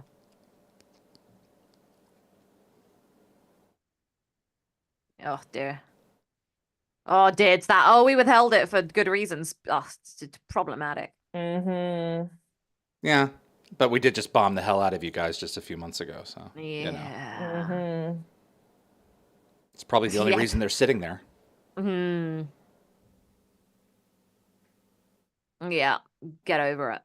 I love how they're sitting on opposite ends of the table. Yep. Yeah. That's a lot of pitchers of water. It is. Maybe they just wanted as many bathroom breaks as they could. So it's like, okay, just bring in the water, keep it going. Oh, we need another bathroom break. Yeah. Just get the ladies a shiwi so they don't have to get up. Shiwi? No. Shiwis. I'm making a joke. It's a mess. I know. Oh, I love Sam in this tank top. Me too. She looks great. Yeah. They used it for a lot of Stargate advertising for this season. They did. Yeah, they did. Show off them shoulders. She's a one-man science team. All right, Jonah, start putting it together. Yeah. Yeah, bit suspicious. Oh, she's a two-man science team. She is 1.5 man. Yeah. 1.5 people. Oh, yeah. I do like, this is kind of like a brother-sister sort of thing. Yes, absolutely. She still thinks he's a chicken, Yeah, a chicken beep. Chicken beep. How adorable. Here we go. This is shady drugs she's taking to make her symbiote go sleep. The thing is, like, she didn't really need it because no one here's like, got. It's concealing the naquadah in the blood from. Yeah, but she didn't really need to conceal it from anyone because no one on the planet's been got, by. But she's been hanging on to it in the event that people I who guess might it's good know she comes around. happened to be prepared. Yep. So. That is so like Ball, thinking ahead. Yeah. Old Ball.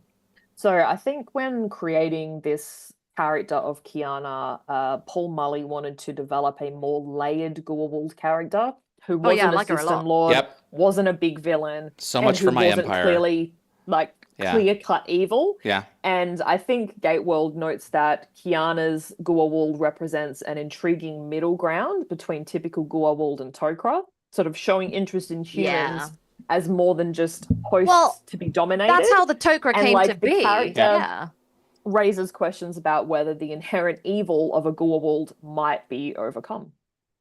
Well, yeah, I mean, if the Tok'ra can overcome it and have an entire species be decent, mostly some of them are not great. Well, I think it gives Goa'ulds like another dimension because one-dimensional bad guys is quite boring. Yeah, exactly. Absolutely. So I think it's kind of interesting. It's why Baal's so fun because he's just so he's so fun to be around. Read him. Yeah. Agreed. He's willing to make sacrifices to himself. His plan. I don't know. I wouldn't go that far, but he is willing to work with humanity and even. Not as we see in Continuum, not enslave them at all. Genuinely see them as allies because he has accepted certain parts of the society as something that he can work with. So long as he gets what's his in the end, even if it's behind a suit and a smile on a screen, that he can rule the world. He'd still do it. He wants to just rizz everyone up. He's got that charisma, that charm, and he's going to use it. That's his charm as Baal. He legitimately frees the Jaffa in Continuum. Yeah. Completely. They follow him willingly. So there are Goa'ulds who can do this. Yeah. They just have to get over that 100%, no, I'm God, you're not. It's another reason why I love Lord Yu. He's my boo because he is, arrogant Goa'uld bad guy. But he's got so many layers of he's reasonable. I think Diana, like an onion. Yeah, Diana Botsford, who wrote Four Dragons and The Drift, which heavily features Yu and Oshu, would argue that Yu is not evil. Yeah, he's been around for a really long time, and he's not interested in changing. Like his planet is a paradise. He's too old for compared to Goa'uld Domain. Yeah, exactly. So I love that Sam was like big sus, and it's like, here we go, figured it out. Took me 2 seconds. So you know too much. Yeah, how can I help?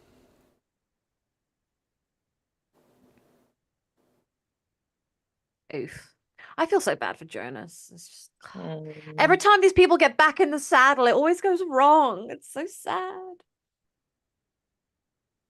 Like Jonas had to go home and reacquaint himself with his people and find, the love at home again instead of going out into the universe with SG-1. And he finally finds a woman perfect for him, and it's not real.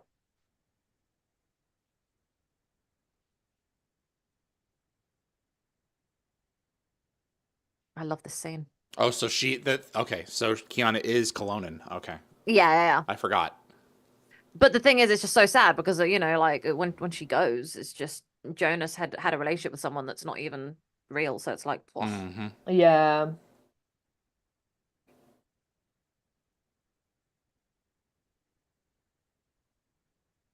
I like that she's another example of Baal just surrounding himself with all the smart people He's not instead stupid. of doing it himself. He's not stupid. I mean, he puts up with Nerus for crying out loud. I know. What was that? But he, Nerus was smart. Yeah. Yeah. Oh, here with we go. Big appetite. Yeah, it's not Kiana. Or it is. Actually, is it Kiana? I feel don't like think it so. might be. I don't think so. I think Jonas has essentially fallen in love with the symbiote. Yep. Yeah, not her. The Goa'uld's not going to give up control. No way. Yeah. I'm not going to lie. I would kind of, in a weird way, I actually do think that the Goa'uld is kind of not the worst. So I do kind of think that I would think that she would do this. I feel like she maybe shared a lot with Kiana or because they always do a little bit. And maybe Kiana knew how serious this was and was like, actually committed to being like, look, let her help you, and then we'll deal with this later. You've got to be really Honestly. careful though when you assign levels of evil to something. I mean, yes, given the opportunity, she would only blow up 100 planets instead of Apophyse's 1,000, so it's okay. You know, I mean, there's you got to really be careful there. Yeah, So. but I do think that she let Kiana speak there for. You do think that was her? Yeah, 100%, 100%. I don't think it was. I don't think so either. I think the reason that she picked a Colonian scientist was that she would have her memories and her personality, and she can duplicate that very easily. I don't know. I kind of got the. Hopefully, I'll get the actress on and ask her. Yeah, that'll be cool. I kind of get a feeling by like the end of this episode that the symbiote has suppressed Kiana like this entire time. So yeah, well, that's the thing. Like, you can suppress she's them, been but in control the whole time. the thing is, even though they're in control, I'm saying that, as we all know, part of the host survives. You know, all the host survives if it's there. And I feel like maybe the Gould like gave Kiana the information that she needed, and then let Kiana out for a second. I just like to think that the Gould is capable of being that smart and being that and having that kind of that moment of. Instead of being all arrogant and faking it, just letting that person out for a second. I don't know. It would be interesting. I'm saying that I don't necessarily think I'm right.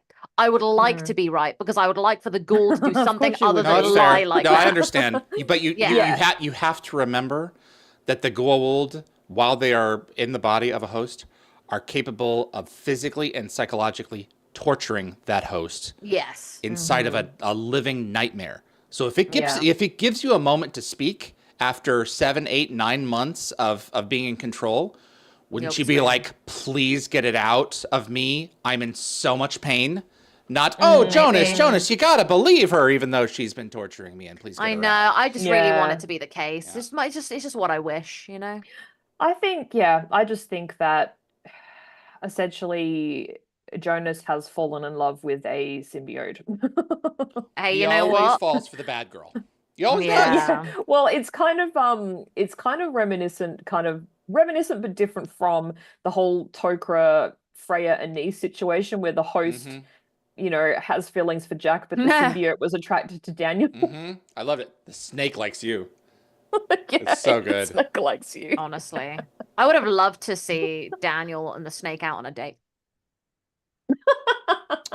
It would have had to have been in the water. Sharing, like, like it's in like a goldfish bowl at a dinner table, and they're both slurping on spaghetti like Lady and the Tramp. Have some goldfish crackers. Somebody draw me that.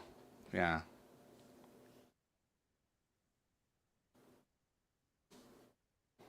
I love this. So they just wrote RDA out, and they brought Teal'c along, and they were like, done, we're good, you know? Yeah. But Michael Shanks just gets to chill out on base. There it goes. So yeah, they use the image shaker on the camera to give the impression of movement, obviously. And I think they had to do a lot of the dialogue post-production, like they had to re-record it because of the noise. Yeah.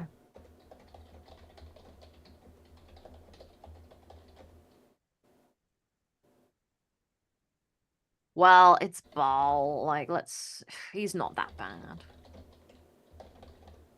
Baal is just such jokes. He's just such jokes.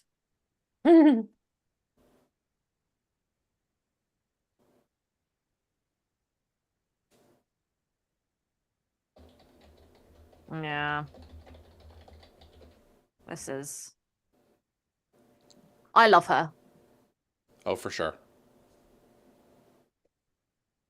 I'm really sad that keep an eye on you. The way that this ends for her. I would have loved to have left that as a dangling plot thread for the future. Yeah. It would have been a greater excuse to bring him back rather than just kill her. Having said that, not everything can be wrapped up in a nice bow. I love her top. Me too. I'm just saying. This is the president when her guard is down and she's getting to work. Yeah, she's done. She's like, First all the Minister, armpits are out. It's just getting hot, Absolutely. She's shaved, so she's good. Yeah, honestly, like, how do you have time to shave? Like, she takes on the glass of water, quickly go into a corner and give it a little. Oh yeah, absolutely. It's like when I watch Lost and they all have shaved armpits, and I'm like, you wouldn't have clean shaven armpits on Lost. What are you using? A sharpened rock? Dharma Initiative razor blades. Eventually. And Dharma Initiative Moose. Moose. For those hairy pits. Kevin will know what I'm talking about. Oh, lady, now's not the time. Yep. Yeah. Manipulates any way she can. Yeah, you Well, got a snake in your neck. Do you think he's having like flashbacks to Nirti? That's actually, you know what? I wish Hilarious. that there was an in-joke reference in here. Yeah. Yeah. Someone's tried this on me before. Yeah. So just now I know. That's why he's got I his do dick up. feel like she could have developed feelings for Jonas, because the thing is, we know that the Ghoul do like companionship, and it's not entirely about control. There is a weird, twisted form of love in there. You know, like Baal has that weird obsession with Katesh. You know, and Apophis loved his wife, so it's like, oh yeah. Baal likes attaining things that are unattainable. Yeah. Just like a lot of men do, and a lot of women do. So, oh, I can't have Unattainable that. is Well, fun. now I must have that. Yeah. But I just think that I would like to think that this character has a bit more depth to her than just evil Gould. So Yeah. I wish that this show got a couple of more visual effects. We don't see anything once it really goes subterranean. I don't think we see That's anything until budget. it comes back out. No, you Budget. don't. the small budget, sorry. Don't you think that when they encounter that magma flow, wouldn't the molten rock simply pour down the drill shaft they've just created and engulf the digger? I'm assuming the drill shaft is also made of unobtainium like it was in the core. Maybe. No. Yeah, what do you mean? That's always scary. Yeah, Don't say he's that. just like, exactly. He's like, panic. you are not diplomatic in any way, shape, or form. What do Like, you we've seen mean? Fair Game. He screwed that up lightly and then fixed it, but it took him a minute, so.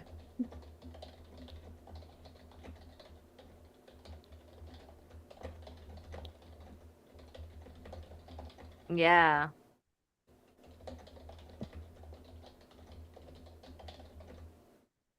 Oh gosh. The Being quite sass. compliant for a Yeah.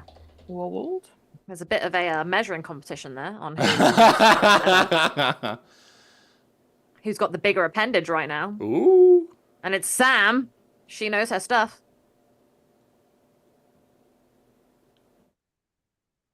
Uh-oh.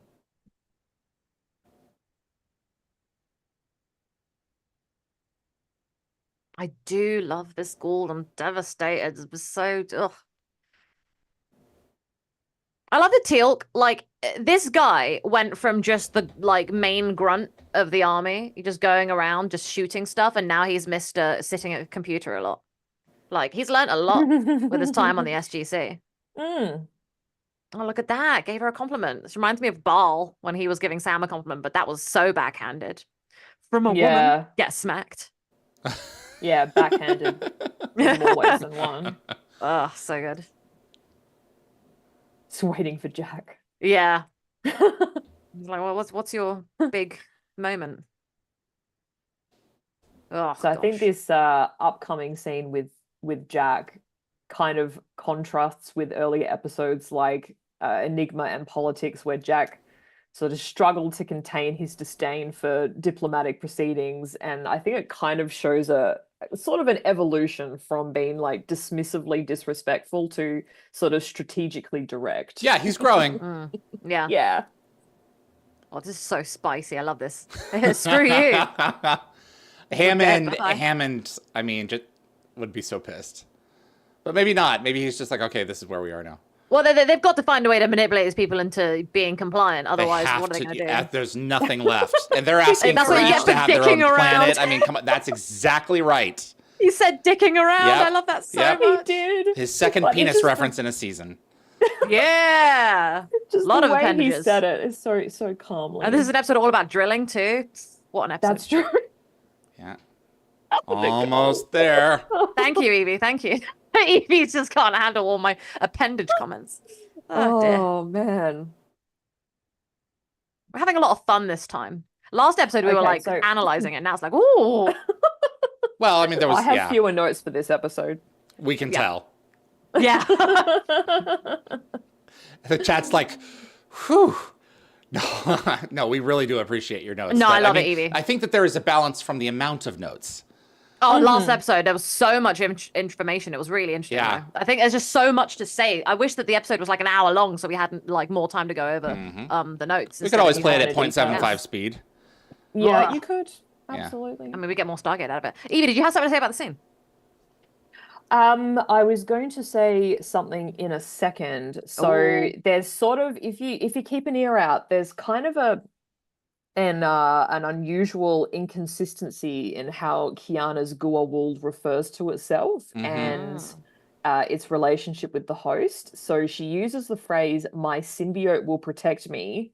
She's speaking as the symbiote, which kind of contradicts established Goa'uld speech Yeah, that's patterns, more how which like a is kind Jafar of would talk about I think interesting. she's himself. trying to Because- explain what it is that she is. So she Well, said, "I yeah. will protect myself." People are like, "Well, what does that mean?" My symbiote will protect me. Yeah. They Yes. have Weird. claimed these bodies for themselves. So I can get what she's So their body is like them. that you is know, their symbiote that is supply hers product. now. Yeah, see, my symbiote will protect me. Yeah, Yeah. yeah. Interesting. No, you want your own empire, lady. Oh sure.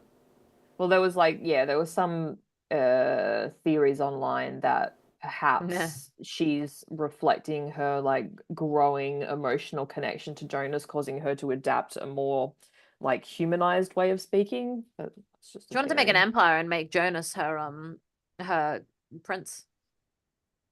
Fair point. I really do love this. So the way that this is very self-sacrificing. Like, I don't feel like 100% of this is her being like she makes a comment being like, "There goes my empire," but like it's not entirely about her empire. Like she knows the risks and she knows she can be protected. But I do think she's not dumb. She knows that she could die doing this. So I feel like I think there's a she's just balance. relishing being the only one who can complete this task. Like, despite her emotional connection to Jonas, I think she's clearly enjoying holding this position of power, kind of like Yeah. a typical Goa'uld. Like, only I can fix this. But Tok'ra tunnel crystals. That is so Yeah, cool. I was gonna say I like that. Well, I think I read somewhere that the set design for the Tok'ra tunnels was a lot smaller than previous depictions, which Martin Wood wasn't very satisfied with during filming. Oh, what? I think so. I thought it was great. Yeah. Well, I'm not surprised. You're working with a TV budget. Yeah, and you're So I constantly going to completely get critique it. yourself. Yeah. Damn, that is an angle, isn't it? Yeah. So I wanted to actually go back to that whole "so much for my empire" comment that She's she going to say, made, yeah. because we've discussed it briefly. But do you think is she revealing that she had ambitions to use Nakoda for herself rather than deliver it to Baal? 100%. Or did Baal promise her an empire of her own as payment for this mission? Plots within plots. I'm sure both Yeah, were. I thought it might be a bit of a combination, but I think that obviously she's probably going to like stab Baal in the back at some point and do her own thing. You know? But I did always assume that it was her that was just going to. She would certainly have kept some for herself. Yeah, I always assumed that. But I do really wish and think that like she wasn't entirely bad and it wasn't all just about her empire. Like though I think there's maybe a part of her that grew to like Jonas and grew to like this kind of life here and did want to kind of protect it. I do feel like there's a bit of that because she can easily protect it and nick their stuff and then bugger off and make her empire. So there it you is. go, right there. Just a just weird ignore me. Offhanded comment, yeah. Lahid, with her last act, she's That's like, true. I'm toast anyway. Go Yeah. ahead. She gave you know? she gave up that wand of an empire pretty quickly. Like that right there, the Gould wouldn't care about their lives. That's She'd really be like, different. try Yeah. to save me. Okay. Try to save me. I consent. Yeah, that's pretty wild. Yeah. It's why I've always loved her character and why I'm devastated with how this goes. And it's such a sad thing to see Stargate kill off such an interesting character that has so many potential layers to go. Like I would have loved to see her come back with like Dakara and help that with that situation instead of, Baal. One of the theories that I have come across is that she was in love with Baal, and my empire was actually referring to Mayan Baal's empire. Oh, And so by doing this, she is furthering the objectives of the one she loves, so that he may have a chance at capturing this planet someday. Yeah, I do not. Actually, I do not think that. I kind of like that Interesting, theory. but I don't like Yeah. it. There you go. But I think it's kind of almost like the ending to this episode is a disservice to this character I because agree. they finish it up so quickly. It's just like, oh yeah, the Goa'uld died, and oh yeah, it's been like, reabsorbed into her system, and now we're just left with the original Kiana. And it's It's Mhm. like not as interesting. it happens so quickly, and it's just literally a few lines of dialogue in the dying seconds of this episode, and Yeah. that's the end of her character. I think she was an interesting mix of like kind of Goa'uld and Tok'ra, like Mhm. this weird middle ground, and Mhm. we really don't get to have that explored. I I wish think that that would have been a lot more I would interesting. have loved a season or two to dedicate to a new gold offshoot that were inspired by Egeria and ultimately went the same way. If Egeria can do it, others can too. That's true. Yeah. Yeah. Who's there? Who's there? What's the What's the magic password? Password Caput Draconis. code? Why didn't she at least gear up? Like, did they have any suits or something on board? I was just kind of wondering sorry, that. that would have Like, did cost they have any production money. protective gear? Yeah. She just goes there in her tank top. We dyed her. She I could got return this, with all the guys. memories. She will certainly possess some of the Gould's memories. So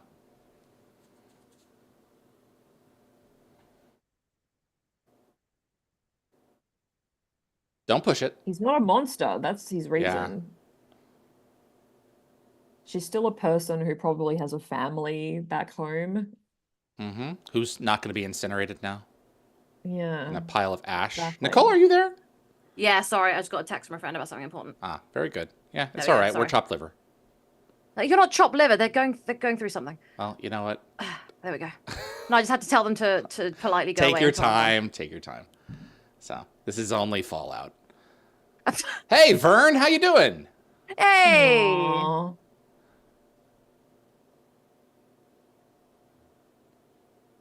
So there's okay, so he just said epicenter, but that's kind of not the correct term because epicenter is the point on the surface directly above where the earthquake happens. So since the target's underground, the correct term would be hypocenter. Oh, but no one knows what that means. No. It's cool though. Yeah, we're only seeing the drill There you now. go. We haven't seen it the entire time. It's There gone we under go, budget. yeah. Good callback shot to Redemption. Yeah, honestly. He's just missing not his leaving coffee. Jonas around. They It should have sucks. given him a Yeah, mug of coffee. his You little would miss the thermos. coffee. Didn't I'm think about sorry. that. Yeah. You always had that thermos thing. You You never sure had did. like a coffee mug. You always had that Yeah, I thermos. think it's supposed to be tea. Maybe he was too busy reading that he just kept like forgetting to like drink his tea, so he had to get a thermos to keep it warm. Actually, you're totally right. I didn't even think about the connection to that original episode. It would have been really cute if he had his thermos and his Yeah. notebook. Is Daniel feeding his fishes? Is he gonna ask? Yeah. So this is, they just tie up her storyline in a couple of lines of dialogue. So yeah, essentially Kiana's Goa will sacrifice itself to save the host. See, Yep, look she at sure this did. woman. Dolinar Yeah. from, in the line of duty. I'm gutted she's dead because I would have loved to see her have a symbiotic relationship with the host, So maybe It would have this been really cool. maybe this host wasn't in a nightmare after all. That's what I'm Maybe. saying. I feel like she wasn't no. abusing her host as much. She said it was like a dream. Like, not like it was a nightmare, Yeah. it was a dream. She did you use the know? word dream, not nightmare. That's true. Yeah. Yeah, But so the this is thing why I'm that- defending the symbiote. Okay, so the issue with Bol is never revisited, despite it being like a distinct possibility that he will apparently come to the planet if Kiana didn't report back. So did she report in and create a lie to prevent him from coming to the planet before she died? Yeah, That's a maybe it's great like, oh yeah, unresolved all thread went there. That. terrible. Yeah. Nothing worth And doing. on Gate Worlds, one of the the reviewers noted that Jonas has joined the unfortunate SG-1 tradition of team members who develop romantic feelings for someone harboring a symbiote. Honestly, it's like, what you guys doing? And I kind of like that they also said that the central theme running through the storyline is learning when to swallow your pride and accept others help from others, even when it's uncomfortable or comes from like an unexpected source. I hope that she and Jonas end up together, and I hope that like some of her memories are nice memories and they're able to find a new relationship, you know. So there's 5,000 people in the Kolonan Sea. They can't all be taken. That's Fallout, everyone.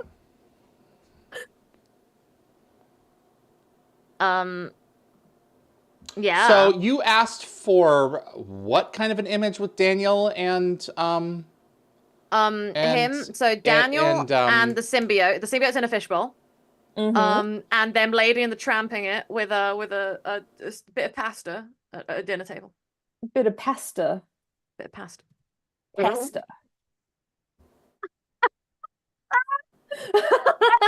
I only just saw that for a split second. Oh, that's great. Were you working on that?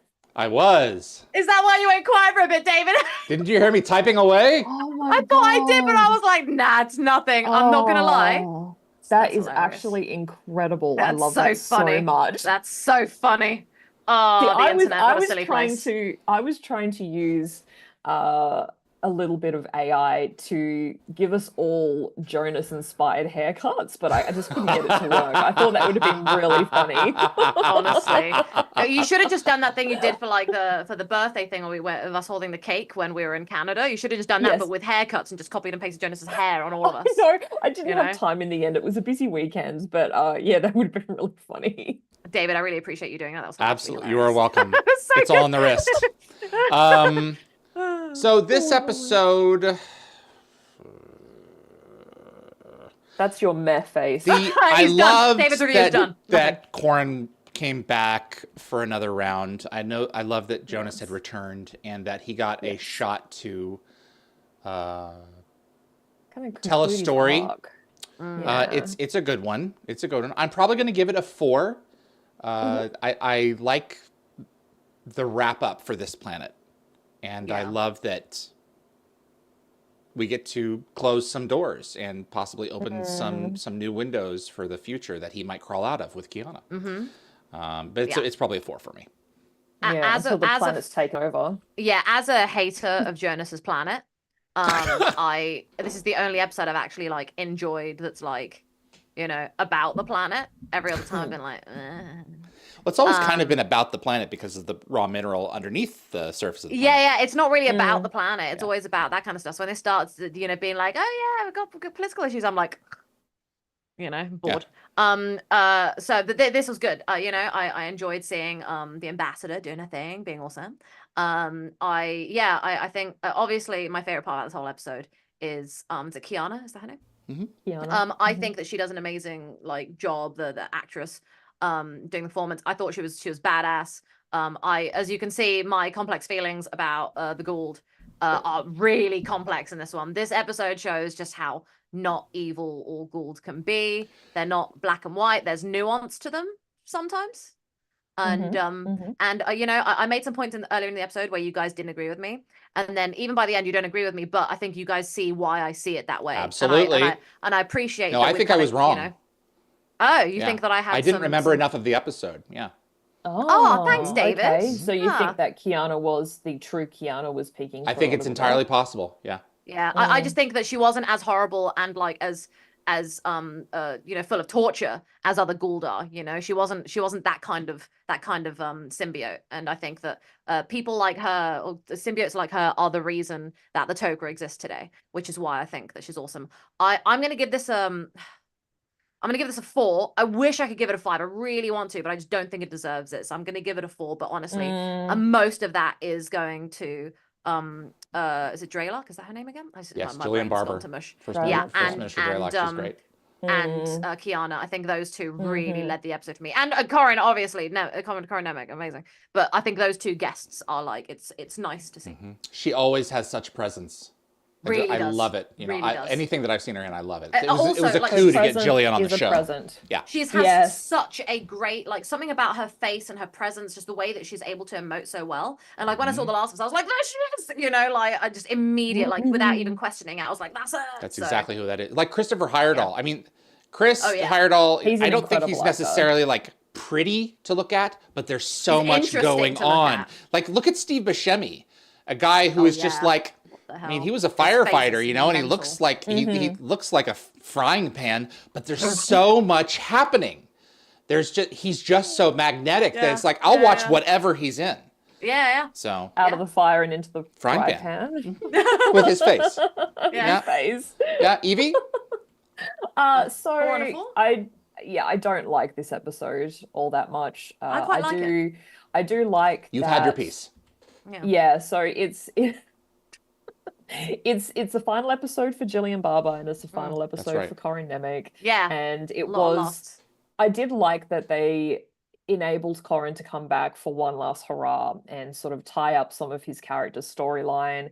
And he did come up with a lot of that story idea. So I'm glad that they allowed him to do that. I don't really like it much as a storyline. It's not great. I'm probably That's going fair. to I'm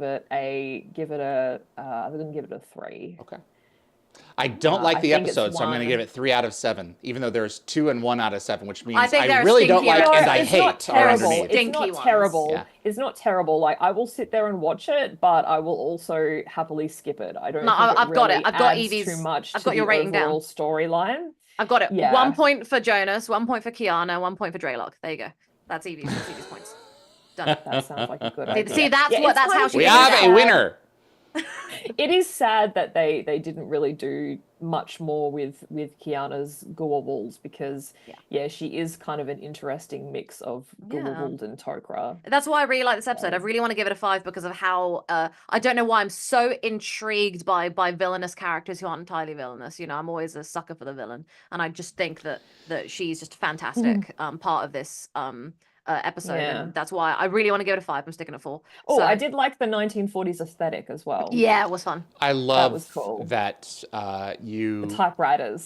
think of the villain's perspective when considering motivations and everything else. I really have always appreciated that David because loves that I do about too. me. Yeah, exactly. Ever since I you just love decided villains. that the Asurans were worth destroying, so it's like I don't think you would necessarily would have that thought Look, now. Look, David, I was you put me on the spot at WonderCon and I was stressed.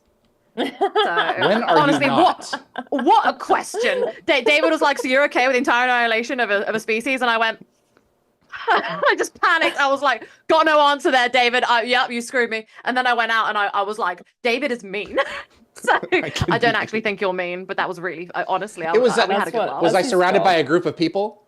I kicked Kieran out because he was too British and made me laugh too much. I was like, I can't look at you, get out. And then everyone else was kind of there, just being very serious. So was like, I asked you that in front of a group of people. Yeah, I did That not was a like mean it. thing to do. Yeah. But I also knew okay. that I also knew that you could take it. So After Yeah. a day of meeting me, you knew I could take it. You know me so well. So we have Anthony with a 4 for me. Raj Luther, my rating of Fallout is 6 out of 7. It was great seeing Jonas. I wish Kiana and the symbiote was still around.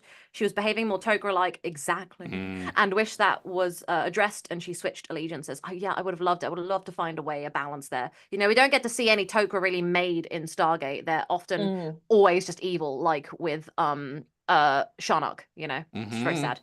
Whitney Nolan, I give this one 3 chevrons for the episode and toss in an extra chevron for Corin. I really like Jonas's character and miss him for sure, so 4 chevrons overall for Fallout.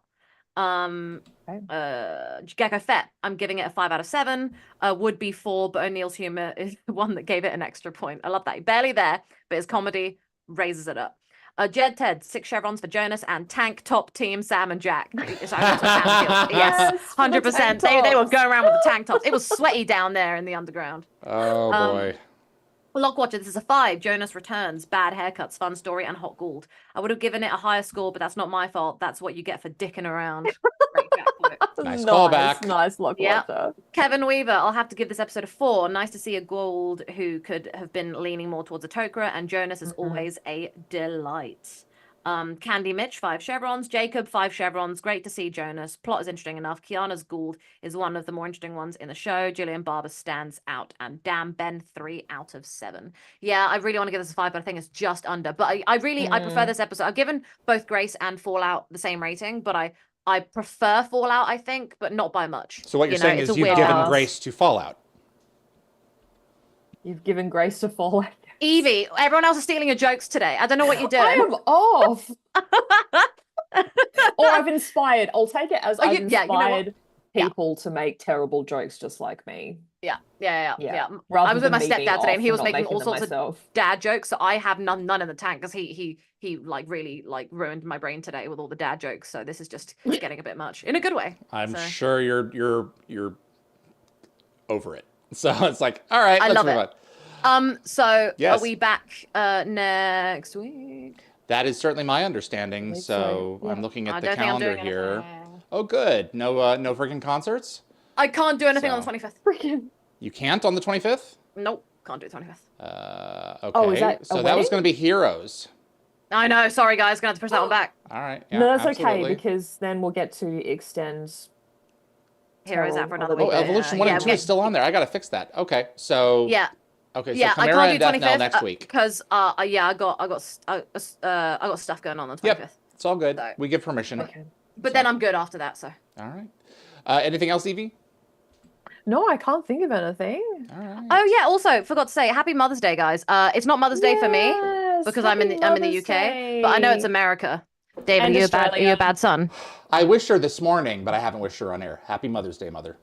Yeah, there we go. I was gonna say. Happy Mother's Day, Mrs. Reed. Thank you. Ditto. I had, Happy Mother's Day. Mother's Day at my house yesterday, and we had my parents over for lunch as well as my aunties because they weren't able to spend time with their Mother's Day for us in the UK is the children and 30th of stepchildren. March. Interesting. That's a weird time. I don't know why Australia has adopted the American way. date, not the British date. I think We're just ours mixing is to things put up it down kind here. of in that Easter period. I think the whole thing about like rebirth just like makes sense, I guess. That's kind of what we aim for, that I guess. works. So, Yeah, I can see The that. United States originated it in 1908. What countries celebrate Mother's Day?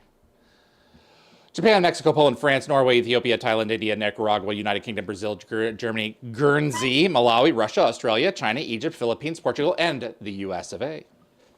There we go. Oh, so apparently Happy the Mother's UK Day to all of those countries out there. the UK and the US both passed Mother's Day as like a official time of year in 1914. Both countries. There you go. Just different periods. Oh, okay. All Good right, to happy acknowledge Mother's the Day, people who and brought honor forward all all the other mothers people. Yes. out Yeah. there. Yeah. Yeah. You put a lot of work pushing us out or getting us cut out, whichever way it went for you Whichever it guys. went, So yep. thanks for sacrificing your hot body to us and Bodies. Yeah. keep making your belly all And your days at work saggy. to come in and make it happen. Yeah. Yeah. We do it. appreciate y'all. Thanks for watching the Wormhole Extremists. We'll Thanks, see you next guys. weekend. Bye, everybody. Bye. Bye.